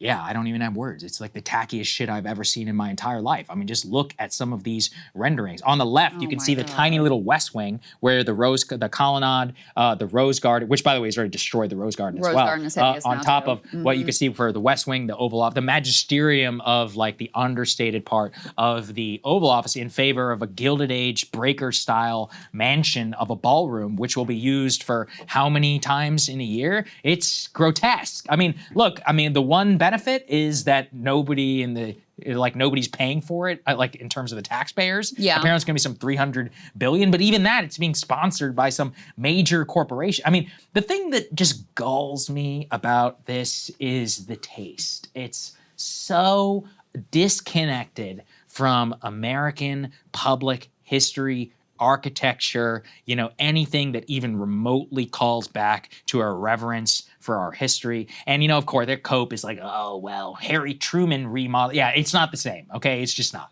By the way, that one actually was in conjunction with the White House Historical Association. It was done because the White House was falling apart, not because we need a fucking ballroom so that you can entertain more than 900 guests. They even say they're going to modernize it, which makes me literally want to have a brain aneurysm. If you've ever been to the East Wing, the entire point of the place is that it has deep history. If you want to put AC vents or something like that, okay, fine. But nobody, I'm just imagining glass sliding doors and fluorescent lighting in the East Wing, and it's going to give me an overall brain aneurysm just looking at all of this. Now, here's the final question. Do you agree with Neera Tanden's take that the images of the White House could swing the election? I was like, look, Neera, you're after my heart. Okay? I am one of those people. I am a White House swing voter. But even I am not naive enough to say that people give a shit about the East Wing or the West Wing. Yeah. Honestly, let's be honest, it's kind of an insider thing to even care because the 99% of the U.S. population has never even been inside of the East Wing. I've probably been there 10 or 15 times. The Blue Room, the Red Room, all of these gorgeous places. Even the photos don't really capture it. When I go in this place, I'm like, wow, FDR did a fireside chat here. This is where the famous George W. Bush interview and all that happened. I guess Americans just don't care. Trump certainly doesn't care at all. But I don't know. Maybe I can hopefully inspire some reverence for our great architecture in favor of whatever this is. It makes me feel very conservative. Good. I'm glad to have you. I do glad feel to have it. you. I don't know if I listen. I don't know. Maybe Neera's right. Who knows, right? What lands with people. And there is something. Clearly, Trump finds it to be somewhat of a political problem because, number one, he lied and said that the East Wing wouldn't be touched. Yeah. Well, it wouldn't be touched at all. There would be no demolition. It'll just go up alongside of it, like no demolition whatsoever. Which I was concerned about, but I was like, okay, whatever. Maybe. But, yeah, he's a builder, maybe. Right. So number one, he felt the need to lie about it and continues to lie about it. Number two, he felt the need to cover up the pictures and demand that no one take a picture of this because, so he certainly has some sense that this is at least not a great political look. Is it going to swing the next election? I guess we'll never know. We'll have to do some sophisticated, political regression analysis to figure out if this was the factor. Maybe we'll see his approval rating fall off a cliff and be able to point to the to this renovation, demolition, and whatever. But it does make me feel very conservative. Good. It makes me feel because I do feel this sense of like, this isn't this is all of ours. Like all of our nation's history, like all of these historic things that occurred in these spaces. And you just feel the power of a king to just knock it down without asking anyone's permission, without going to the public and seeing if that was something that people are interested in. Like forget the money, but just, you've now destroyed a space that cannot be rebuilt. And I can't remember, I wish I remember who was saying this, but there was another progressive who was saying, like, why does this bother me so much? And their analysis, and I think there could be something to this, is that it is a physical representation of like Trump and his long legacy that is now going to be left. And I think that's why he wants it as well. And so, you know, when it was just one term, and this was some of the emotions that I think we all grappled with when Trump got reelected, when it's just one term, that can kind of be an aberration. You know, Hillary is a bad candidate, and there was backlash to Obama, and all these kind of weird, you know, Russia and whatever was going, Comey and whatever was going on. When he gets reelected a second time, you're like, oh, this is not an aberration. And wins the popular vote. Yeah, this is actually where our country is now. And so I feel like this is sort of a physical manifestation of that, which is why I do find it really disturbing. I think that's fine from like some left point of view. I'll just give you a more value neutral one, which is that it's the White House. It doesn't belong to you. It doesn't belong to anybody. Is that you are at the mercy of history in a certain sense, as in you assume the office. The office doesn't assume you. Yeah. And that's really what it's about, is that the point is that the office is supposed to be bigger than everyone else. We All put you previous there. renovations. You're a guest in our house. I know is this the way that it genuinely, should be looked at. this sounds cringe and quaint at this point to even talk this way, because this is how they talk on MSNBC, but it is unironically true at a very base level of, no, it's the people's house. It is the White House. Now, previous renovations that have happened include Harry Truman. By the way, it was super controversial when he added the Truman balcony. It was not, people were not happy about it. They basically added it for the pleasure of the president. I guess it's been, 60, 70 years, so we could get over it. At this point, I'm still not over it. But it's one of those where the whole point is, if you've ever been there, it's not that nice. And that's actually, I used to hate it whenever I would work there, but I have come to appreciate the charm of the fact that it is kind of a dilapidated office building. I don't know if you saw this. There's this viral photo of Nick Saban, who was the coach at Alabama. And he had this beautiful wooden office with all of these books and things behind him. And it just looked so vintage, as if a place where a person works. And then his successor, I think his name is Kalen DeBoer, came in and turned it into like a glass T-Mobile store. And by the way, the team isn't doing as well under the new but there was something about that which was just so physically jarring, for many people. And that's kind of how I feel about this entire thing, is just looking at it, it seems disconnected. And actually, frankly, even that ballroom is just so reminiscent of like the worst architectural design of the U.S. history. But if we are living in a second Gilded Age, maybe it makes sense. I mean, it does fit with that. And I think that's the other part that bothers me too is, this is, some of the money is coming from the like extortion that he's doing on these, tech platforms. And I think some of the like YouTube fealty money is going to this, is one of the things that I saw. Yeah, I think so. Double check that, but that was the headline that I saw. And what is his time and focus and attention going to? Building out this hideous, gaudy, like, Gulfy meets Versailles meets Mar-a-Lago ballroom for a bunch of rich elites who can come and suck up to him and pay tribute and bring their gold bars or whatever it is to get their, their goodies. And so even like the purpose of it is gross, let alone the visuals of it. So it does bother me. The pictures of it are visually jarring. Is it going to sway the election? Near, I don't know about that. I'd like to believe it, but I don't know. Us in Northern Virginia, you never know. Stand up. You just never know. Look, what I would hope is it inspires a love of history. And part of the reason why, watching the transformation of the Oval Office and of, the ballroom or the East Wing and all of this is because at least previous presidents, some, had a deep reverence for the things that actually happened in that room. And I've told this story before, but one of the things that really hit with me whenever I was interviewed Trump, it was maybe the first or second time, is the first time I ever went into the Oval Office, I was like, that's the Jack Kennedy shot, right, at the desk. Yep. And I thought about Nixon and Kissinger praying on the floor right before his resignation, or Eisenhower and where he would play his golf, all these things you've read about for years and years and years. And then I'm looking at this man, I'm like, he doesn't think about any of that. And he doesn't even know about it. Maybe, I don't know, probably not. But, or Jackson, like, is this portrait of Jackson? And I'm thinking about even the Oval Room itself, such an unusual shape, and the evolution of how that kind of came to be, the Resolute desk, the HMS Resolute. These are all the things that are like rolling through my mind. Now, that can be bad. It doesn't necessarily translate to political success or to great leadership or any of that. But in that moment, I was like, oh, he doesn't care about any of that. And, it's clear, obviously, in this is that, imprinting this view of like who America is kind of in his own form. So yes, you're right in that it is a physical thing of Trump's legacy, but more broadly, I think it is I don't know. I think that's like a loss of history and a venerance of something. You can't get that back. You can't get back the East Wing. And however it does, they say they're going to modernize it. I don't want it to be modernized. It needs to stay relatively the same. That's kind of how we treat most of these places. It's like, if anybody in Washington has ever been to the Hart Senate office building, it's a glass construction box. It looks like shit. Compared to the Russell Senate office building. It's marble. When you walk the halls, you see signs like, this was John F. Kennedy's office, this was LBJ's office. That's how it should be, in my opinion, just to ground people down to at least something that they are remotely connected to. So, Yeah. I don't know.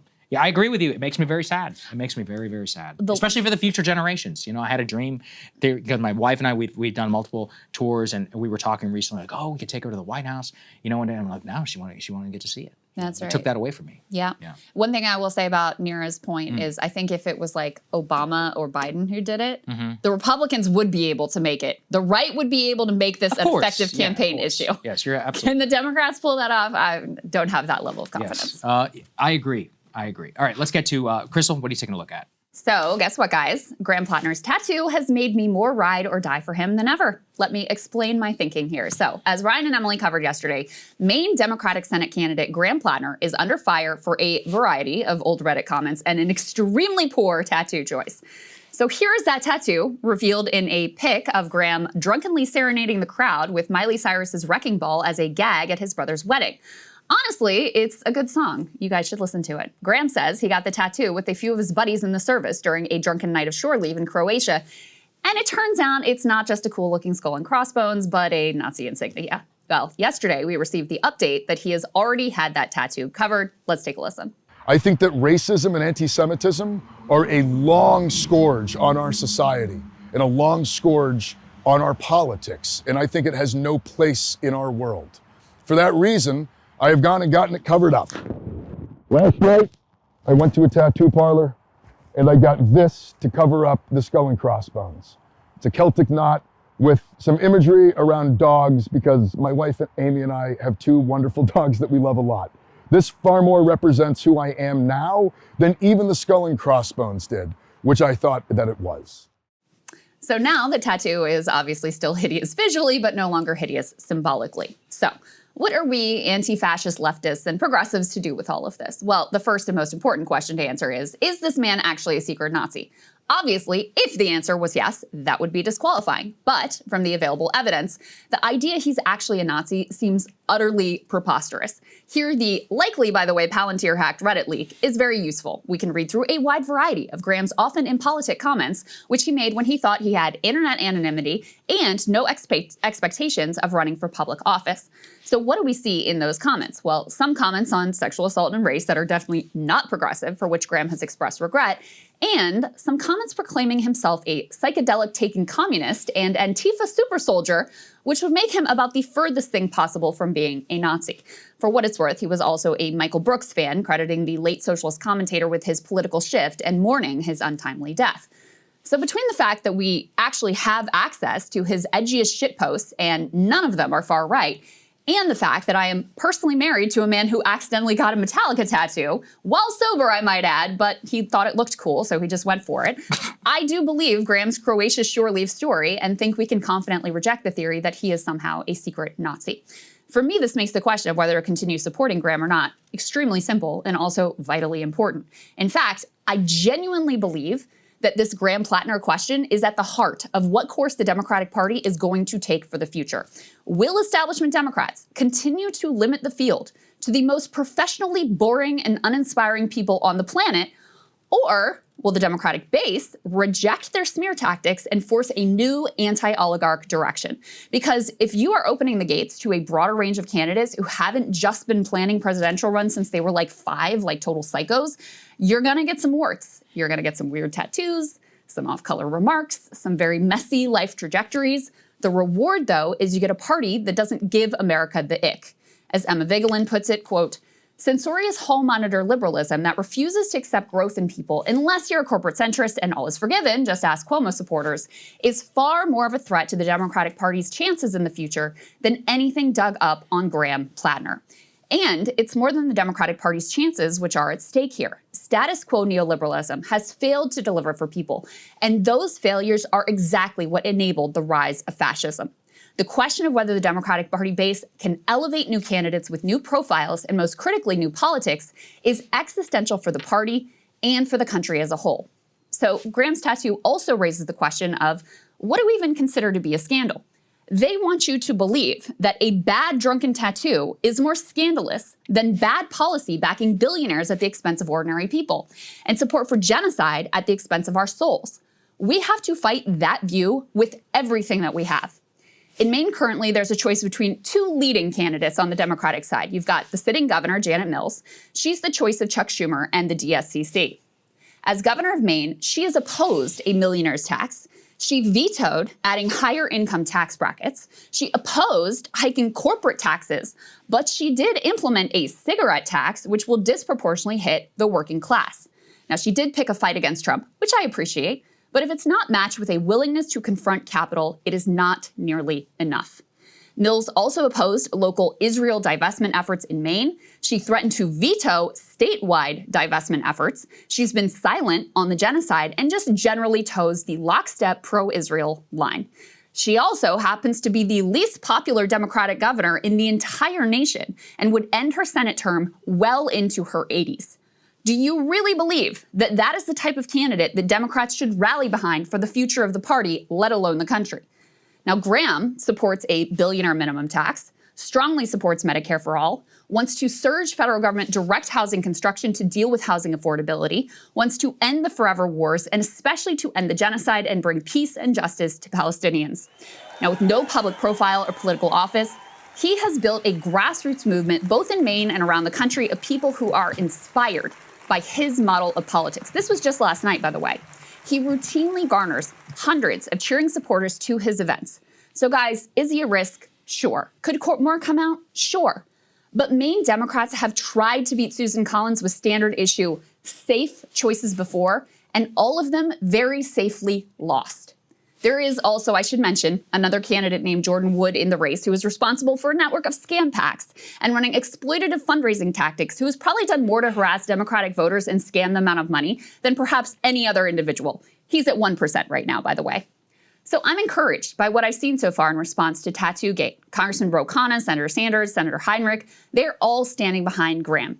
Even a sort of centrist-ish Democrat, Ruben Gallego, did not throw Graham under the bus. Here are Bernie's most recent comments. Clip is a little long, but I couldn't cut any because you guys need all of this pure quintessential Bernie. I do have a question about your endorsement of Graham Platner. I thought it was the American healthcare system, no? Well, it's something he talks about a lot, right? Okay. Well, let me just say a few words. Number one, I am impressed that the media is so concerned about the tattoo that Mr. Platner has. Meanwhile, as a result of Trump's massive cuts to Medicaid, the estimate is that if we don't change that, 15 million people are going to lose their health insurance. 50,000 people a year are going to die. Maybe equivalent to the importance of Mr. Platner's tattoo. In terms of Mr. Platner, this is a guy who served four terms as in combat. He was a Marine, 4 tours of duty. He was a machine gunner. He saw friends die.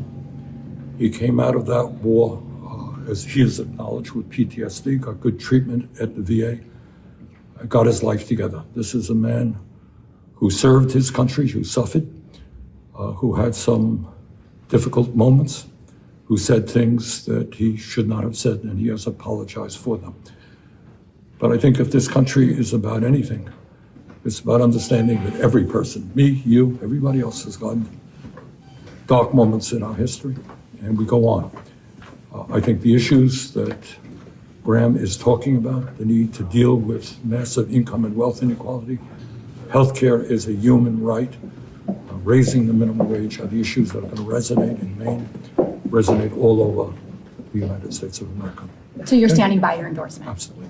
Can I ask you about the tattoo? Do you think it's necessary that he gets it removed or covered up? Look, once again, we are dealing with a collapsing healthcare system. As a result of Trump's policies, 50,000 Americans may die unnecessarily every year. And you were asking me about whether or not a guy should get a tattoo removed? Sorry. He said he was going to remove it. Classic Bernie. I also spent a good bit of time reading through the replies from the Normie Dem PodSave audience under their interview with Graham. I didn't see a single negative one. In fact, I've actually seen more nervous lefties than liberals, possibly because of our past John Fetterman trauma, which I do understand. But let's be real, guys. Fetterman did have ideological red flags in the present day, not based on some old post. The biggest red flags were on Israel, of course, and also that whole trying to murder a random black guy in his neighborhood situation. Also worth remembering, though, that Fetterman has literal brain damage, which apparently made him basically a different person. So it does seem like a pretty unique situation. The other intelligent critique I've seen from lefties is just basically, listen, guys, we got to pick our battles, and the Nazi tattoo guy is just not worth it. Journalist Adam Johnson, for one, tweeted this, quote, "Do you think it's wise to piss away capital defending someone with a Nazi tattoo, someone with little pedigree on the issues that matter, and was a Blackwater merc? Does this feel like a good use of our time and energy?" To that, I would respond, yes, this is the absolute best use of our time and energy. It is an essential use of our time and energy, and I will die on this hill. And to be honest, the shit posting, but mostly leftist Reddit posts, actually kind of allayed my fears on the Blackwater front, and that was the most concerning aspect of Graham's lore for me personally. But on the political capital front, with respect, I think this analysis is just wrong. It's not how political capital works. There's not like a well of capital the left holds in reserve, which we have to budget across a variety of candidates and causes. In fact, when we go in for a candidate and stick with them and succeed, our political capital and our political power grows. We didn't abandon Zohran when he wouldn't condemn globalize the Intifada and was relentlessly smeared as an anti-Semite and a jihadist. And standing with him, even when he was under fire, only grew our collective power. In the same way you cannot capitulate to Trump, you cannot capitulate to the establishment Democrats who helped to bring us Trump. A reckoning is happening right now in the Democratic Party. They know it, and we know it. The leadership has lost control of the normie liberal base, making the kind of political revolution that Bernie dreamed about actually may be possible. They are out there asking Cory Booker and Gavin Newsom about AIPAC. They forced reluctant leaders to back a shutdown. They didn't want to do it. But if the Democratic establishment is able to get us to abandon Graham, they will use this playbook over and over and over again on every candidate who poses even the slightest challenge to the pro-oligarch consensus. And guess what, guys? Not all of those candidates are going to be as impeccably and improbably squeaky clean as Zohran Mamdani appears to be. People are messy. If you are going to be a party of people and not a party of creepy skin robots, you're going to have to live with some dirt, or in this case, some ink. And Saagar, we got a poll out this morning. Think we have it. We can put it up on the screen. We added this last minute. Poll of the main Senate Democratic primary. Look at that. Graham Platner, 58%. Janet Mills, 24%, and these other two dudes at 1%. She is the sitting governor of Maine. Graham Platner has never run for office before and is now mired in all this, controversy, whatever. And he has a strong majority of the vote, and she's at 24%. This would not have happened with a Democratic base in a different era. There is just no doubt about it. No, it's impressive. I'm curious. Obviously, caveats. Maine is a hard state to poll. It was dramatically off last time. We'll see. She just announced. All of that stuff. She's the sitting governor. Like, people know who she is, I don't disagree. Listen, we'll see. Yeah, it's one of those where we'll see. Was this before the tattoo gate and all of that? But, it's interesting. First of all, do I think Graham is a secret Nazi? No, obviously. I literally don't think anyone actually thinks that. Yeah, but even the people who are upset about it. Here's my personal gripe is, people are throwing the Nazi word out a hell of a lot recently and have been for years. It seems very convenient to forgive Mr. Graham because he is the only person who happens to agree with your views. Now, let me give you some other, frankly, is the tattoo objectionable, or how about this? Living in white America, I am afraid to tell you they actually are. Whenever someone commented, white people aren't as racist or as stupid as Trump thinks in 2020. Or dying on the hill of his 2013 post, why don't black people tip? Usually it is between 0 and 5%, which he has not currently disavowed in his Pod Save America interview. Here is my contention. I think Graham Platner is just your standard issue Brooklyn leftist. I used to think he was a hicklib, but here's the truth. This guy is listening to Majority Report. There's not a single real policy position out of step, let's say, with the Emma Vigeland podcast. So yeah, it makes sense that, and look, I don't want to zero in on her, but in particular, she really annoys me because she came out with this post I saw recently, which is like, we need to be less censorious. We need to be more lecturing. And it's like, you're only saying that because you agree with the guy. Let's say that Graham or other populist young male candidates disagreed on the trans question. Would you really be so forgiving? Like, no, I don't think so. Well, or immigration, or pro-life, or guns. But you're actually, so you're making my point, and I think Emma's point as well, right? But she's one of the people who scolds people. Hold on. What do I care about? Yeah. I care about what does he stand for and what is he going to fight for today? Do I care about some stupid tattoo he got on short leaf? No. Yeah, Do I care about some Reddit posts when he was like going through, PTSD after his tours of duty? No. What do I care about? It was 5 years ago. I care about who is he now and what is he going to fight for today? And here's the other thing I care about. Okay, this is not in the vacuum. Who is his opponent? Yeah, that's fair. His opponent supports a genocide. His opponent vetoed a tax hike on wealthy people. His opponent opposed corporate tax hikes. His opponent is a creature of DC, backed by the DSCC, backed by Chuck Schumer. That's who his opponent is. That's entirely fair. So that's my binary choice. Yeah. There's no choice. Like, it's abundantly clear who I'm going to support in that situation. And so, with regard to the allegation that like, oh, well, you're forgiving of this Nazi tattoo, but you call other people Nazis. Yeah, because they're saying themselves in the present day that they are Nazis, Saagar. No. And they're implementing Nazi-ass policies. They are doing white nationalism. They are breaking, sweeping up American citizens, sending people to CCOT with no due process. So I care. What do I care about? I care about the policy right now and who they are today in the present day. Which is, by the way, the same logic of the binary of why a lot of people decided to vote for Trump in the first place, even though you accuse them of being Nazis, because if mass deportation was Nazi shit. And then it's like every time there's a DHS post which says, what was it, like 14 letters or whatever we have leftists dissecting it. I'm just saying, be consistent. Do you deny that you have a Trump administration official, I can't remember what his particular title is. Paul Ingrassia? Who literally was like, I have a Nazi streak.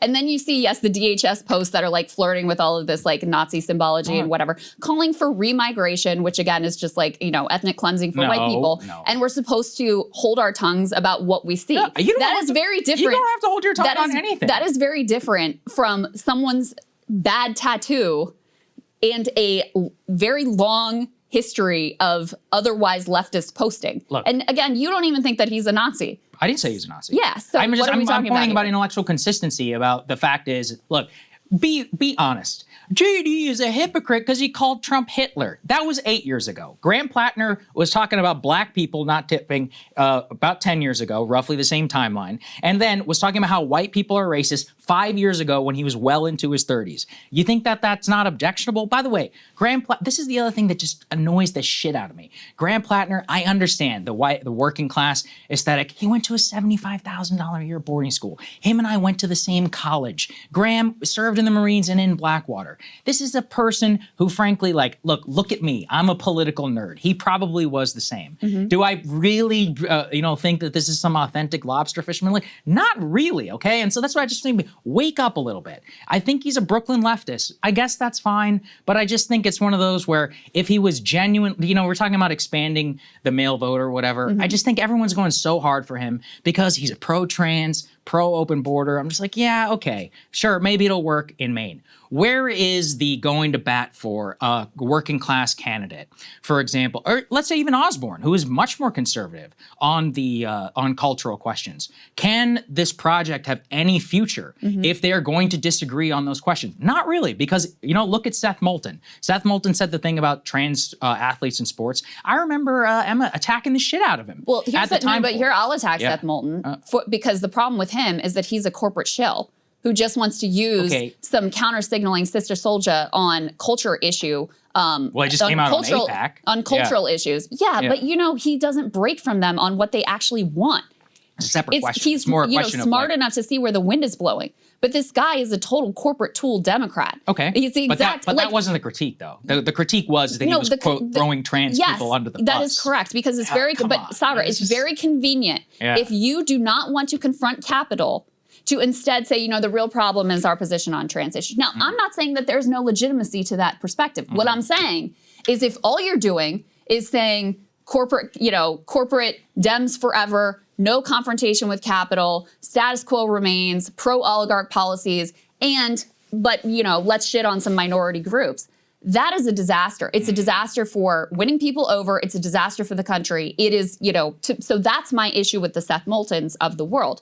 Now, I mean, Janet Mills is an interesting case too. Yeah, she's pro-trans. Because the fight that she picked with Trump was on the issue of specifically, there are literally 2 trans athletes in Maine. I looked it up. And that was, in fairness, he picked the fight with her. But she did stand up to him. I appreciate her willingness to stand up to him. But she is, someone who uses like cultural progressive issues to frame herself as a progressive. I don't want to be overly harsh because she's done some positive things in Maine as well. But she has also positioned herself as someone who is, pro-Israel, wants to veto any sort of like divestment bills in Maine, has stood lockstep with them, and has bucked any sort of attempt to lift taxes on the wealthiest and on corporations. She represents exactly what the party has been and has been a total and complete failure. So, yes, do I think Graham represents a better direction? Yes. And clearly the Democratic base is in a position now very different from where they were in the past, where they agree. They agree with the failures of the Janet Mills of the world. Her age is another issue. Like she's going to be in her 80s by the time this term is finished, whatever, all of that. So they actually agree, which is what is very different from the first Trump administration, from, the Biden-Bernie primary, all of that. And that is a sea change in and of itself. Yeah, I'm not disagreeing with any of that per se. I guess as I'm like personally annoyed at like all of this lovely forgiveness which comes out. And it's like, yeah, I don't know. It's one of those where I just remember a hell of a lot of woke scolding, everybody calling everybody Nazi. And then when it's our guy, it's like, oh, guys, actually the Totenkopf was a Frederick the Great. So I'm like, shut the fuck up. But like, Saagar, shouldn't you instead feel first of all, like Emma, she was very much pushing back on the smears against the Bernie Sanders campaign and the toxic Bernie bro stuff and whatever. I mean, a lot of that woke scold stuff comes from more of the Janet Mills of the world, who, by the way, I'm quite sure this is an oppo dump coming from them. Oh, yeah. Can we talk about the Palantir thing? Because that's another thing. Enough with the conspiracies. He linked his Reddit post to his old Twitter thread, which Andrew Kaczynski was able to find. Like, not everything is a hit job. I talked to Andrew about it. Well, here's what he linked his Twitter, but look, he's the idiot. Why'd you do that? It was available on the way back. I don't know. I don't know where, specifically it came from or who funded that. It was probably the Mills campaign. I think this is also a reason why you actually should have primaries. I'm actually glad that Janet Mills got in the race because it's good to have candidates stress tested. They should have debates. Maine, I agree. Like the citizens of Maine should be able to evaluate both candidates and make their choice. But I'm also glad to see that at this early stage in the race, they're overwhelmingly choosing Graham. Well, we'll see. Again, we'll see. I think he'll probably win. I want to be on the record, saying that. I definitely do. I think it's possible, like you said. I remember I was talking to you about this and you're like, sometimes old Dems can be like, yeah, but how will other people react to this, right? So I could see some movement or whatever in the race. To me, as an observation of the general left, I just am wondering, like, at the end of the day, does it just mean pro-leftist candidate is like guy who only agrees with us on these issues and we go to bat? Like, where I would like to personally see less censoriousness, less scolding is let's see about people. Like, what if there was somebody out there, hypothetically, like like yay person, who's like, I don't think Medicare for all should pay for trans surgeries, children's hormones, or illegal immigrants. Is there a room for that person in the Democratic Party? I don't think so. And in particular with the Brooklyn left. And I think that's just like a fundamental problem of where the censoriousness and others actually breaks from the original legacy of the person like Bernie Sanders. Bernie used to endorse people who were pro-life as long as they were good on worker and on union politics. That hasn't happened since 2017. He was killed for it, and he hasn't done anything since. That seems to me the direction of where things are going. So all of this, like, oh, we have to be less scolding, more forgiving. I want to believe that when I see it actually expand where things are. Well, different people are going to have different lines they draw about, what issues are make or break. But we're not talking about issues here. We're talking about old posts that he's apologized for and a bad tattoo. So again, to me, what matters is, okay, where are you today? Like, who are you today? And I think people should, they should stress test Graham, right? He is new in the public eye. We should get to know more about, his life journey and, okay, well, how do you go? Because this is one of the things.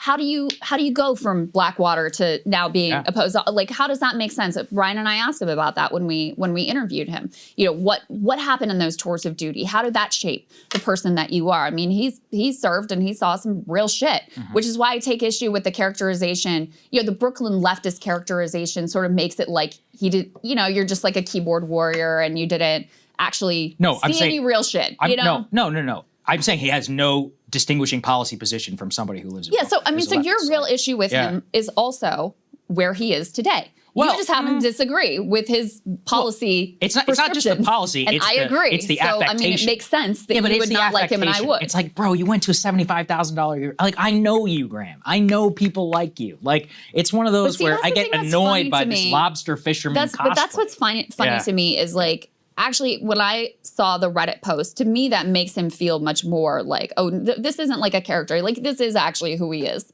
you know, little like rough around the edges. And that doesn't necessarily mean he came from poverty. But to me, the Reddit post allayed my concerns about the Blackwater situation and gave him some depth as like a real person to me that, you know, again, like, made me less concerned about a potential John Fetterman outcome or something like that. Yeah, you know? I mean, look, my fundamental thing is about, there's also an argument here in Washington. Jonathan Martin wrote this thing about Dems swooning. And I do think there's something to that. I mean, there is this like the aesthetic of, you know, wearing a beard and a Guernsey sweater does not necessarily make you, quote, working class, right? And that's why even the entire discussion around who's working class or not is kind of ridiculous sometimes because it's obviously not income. A lot of it is education based. Like his views do not align with the vast majority, especially on cultural issues, of a lot of working class America, right? He actually is pretty representative of the $75,000 a year Hotchkiss boarding school class in his cultural views. And so it's one of those where I guess I'm just objecting to an overall framework, which I see being celebrated as some save-all. It's like, really? Like, is that what it all is? Like a boarding school candidate who happens to say the right thing on Israel, trans, and immigration? That's enough? You know, because it's not just about the policy position and the prescription per se. It's going to have to come down to not only the election, but it's not just about Maine. It's about the whole country. How do you win back people who genuinely disagree a lot on a lot of those issues? Yeah. Is this the prescription? The guy who is indistinguishable from an Emma Vigeland to me? I don't know. And I guess that's why I'm getting annoyed. I'm like, that's not what the future is. At least in my opinion, for how you win back the country. Well, I love Emma, so I support more of an Emma Vigeland you party. You could be a fan of her, but I'm saying, is that how you win back the whole country? But Saagar, like, it's here's just what I would say, politics. though. I mean, I think we're going to find out. I think Zohran, look, it's New York City, but he did win a lot of people who had voted for Trump, and he did change the electorate. And he certainly didn't give any ground on cultural issues. In fact, he leaned into some of them. Wait, but he also disavowed his most unpopular ones. He's going to reappoint the NYPD commissioner. He's going to reappoint the NYPD commissioner. And he's winning on public safety, which is amazing. Apologize to the cops. Apologize for calling them racist. Disavowed flipping off the column. That's what I want to see. You know why? I want to see people kneel down and say, yeah, I fucked up and I was wrong. And I support him doing that because we need the cops to be on our side against the ICE invasion and also for them to arrest Netanyahu when he comes to town. What happened to ACAB? But what happened to ACAB? In addition, we need some people with some weapons on our side. That's all I'll say for now. But in any case, for Graham, like the model here is Bernie, right? Bernie is the most popular politician in America. Yeah, he also lost 2 Democratic primaries, but again, it's a different. That's part of what I'm trying to say. It's a different moment, and the Democratic base is now much more where I am than they ever were before. And so they are not going to, just roll over for the establishment Janet Mills candidate or the Andrew Cuomo candidate or the Haley Stevens candidate in Michigan. And there's going to be an experiment of people who do have a fundamental, like a politics that is oriented around confronting capital. Like you want to talk a lot about his cultural position, that's fine. Like those are important to you. Well, he talks a lot about it too. No, he does. His campaign is centered around confrontation with capital. That's what his campaign is centered around. Just like Bernie, right? He has his own flavor of it, whatever. That is very unique for the Democratic Party. That is a new experiment. And that you have a normie liberal base that has moved in that direction is an extraordinary thing. And I will be damned if I will let some DSCC oppo drop over a stupid fucking tattoo nuke this guy's candidacy.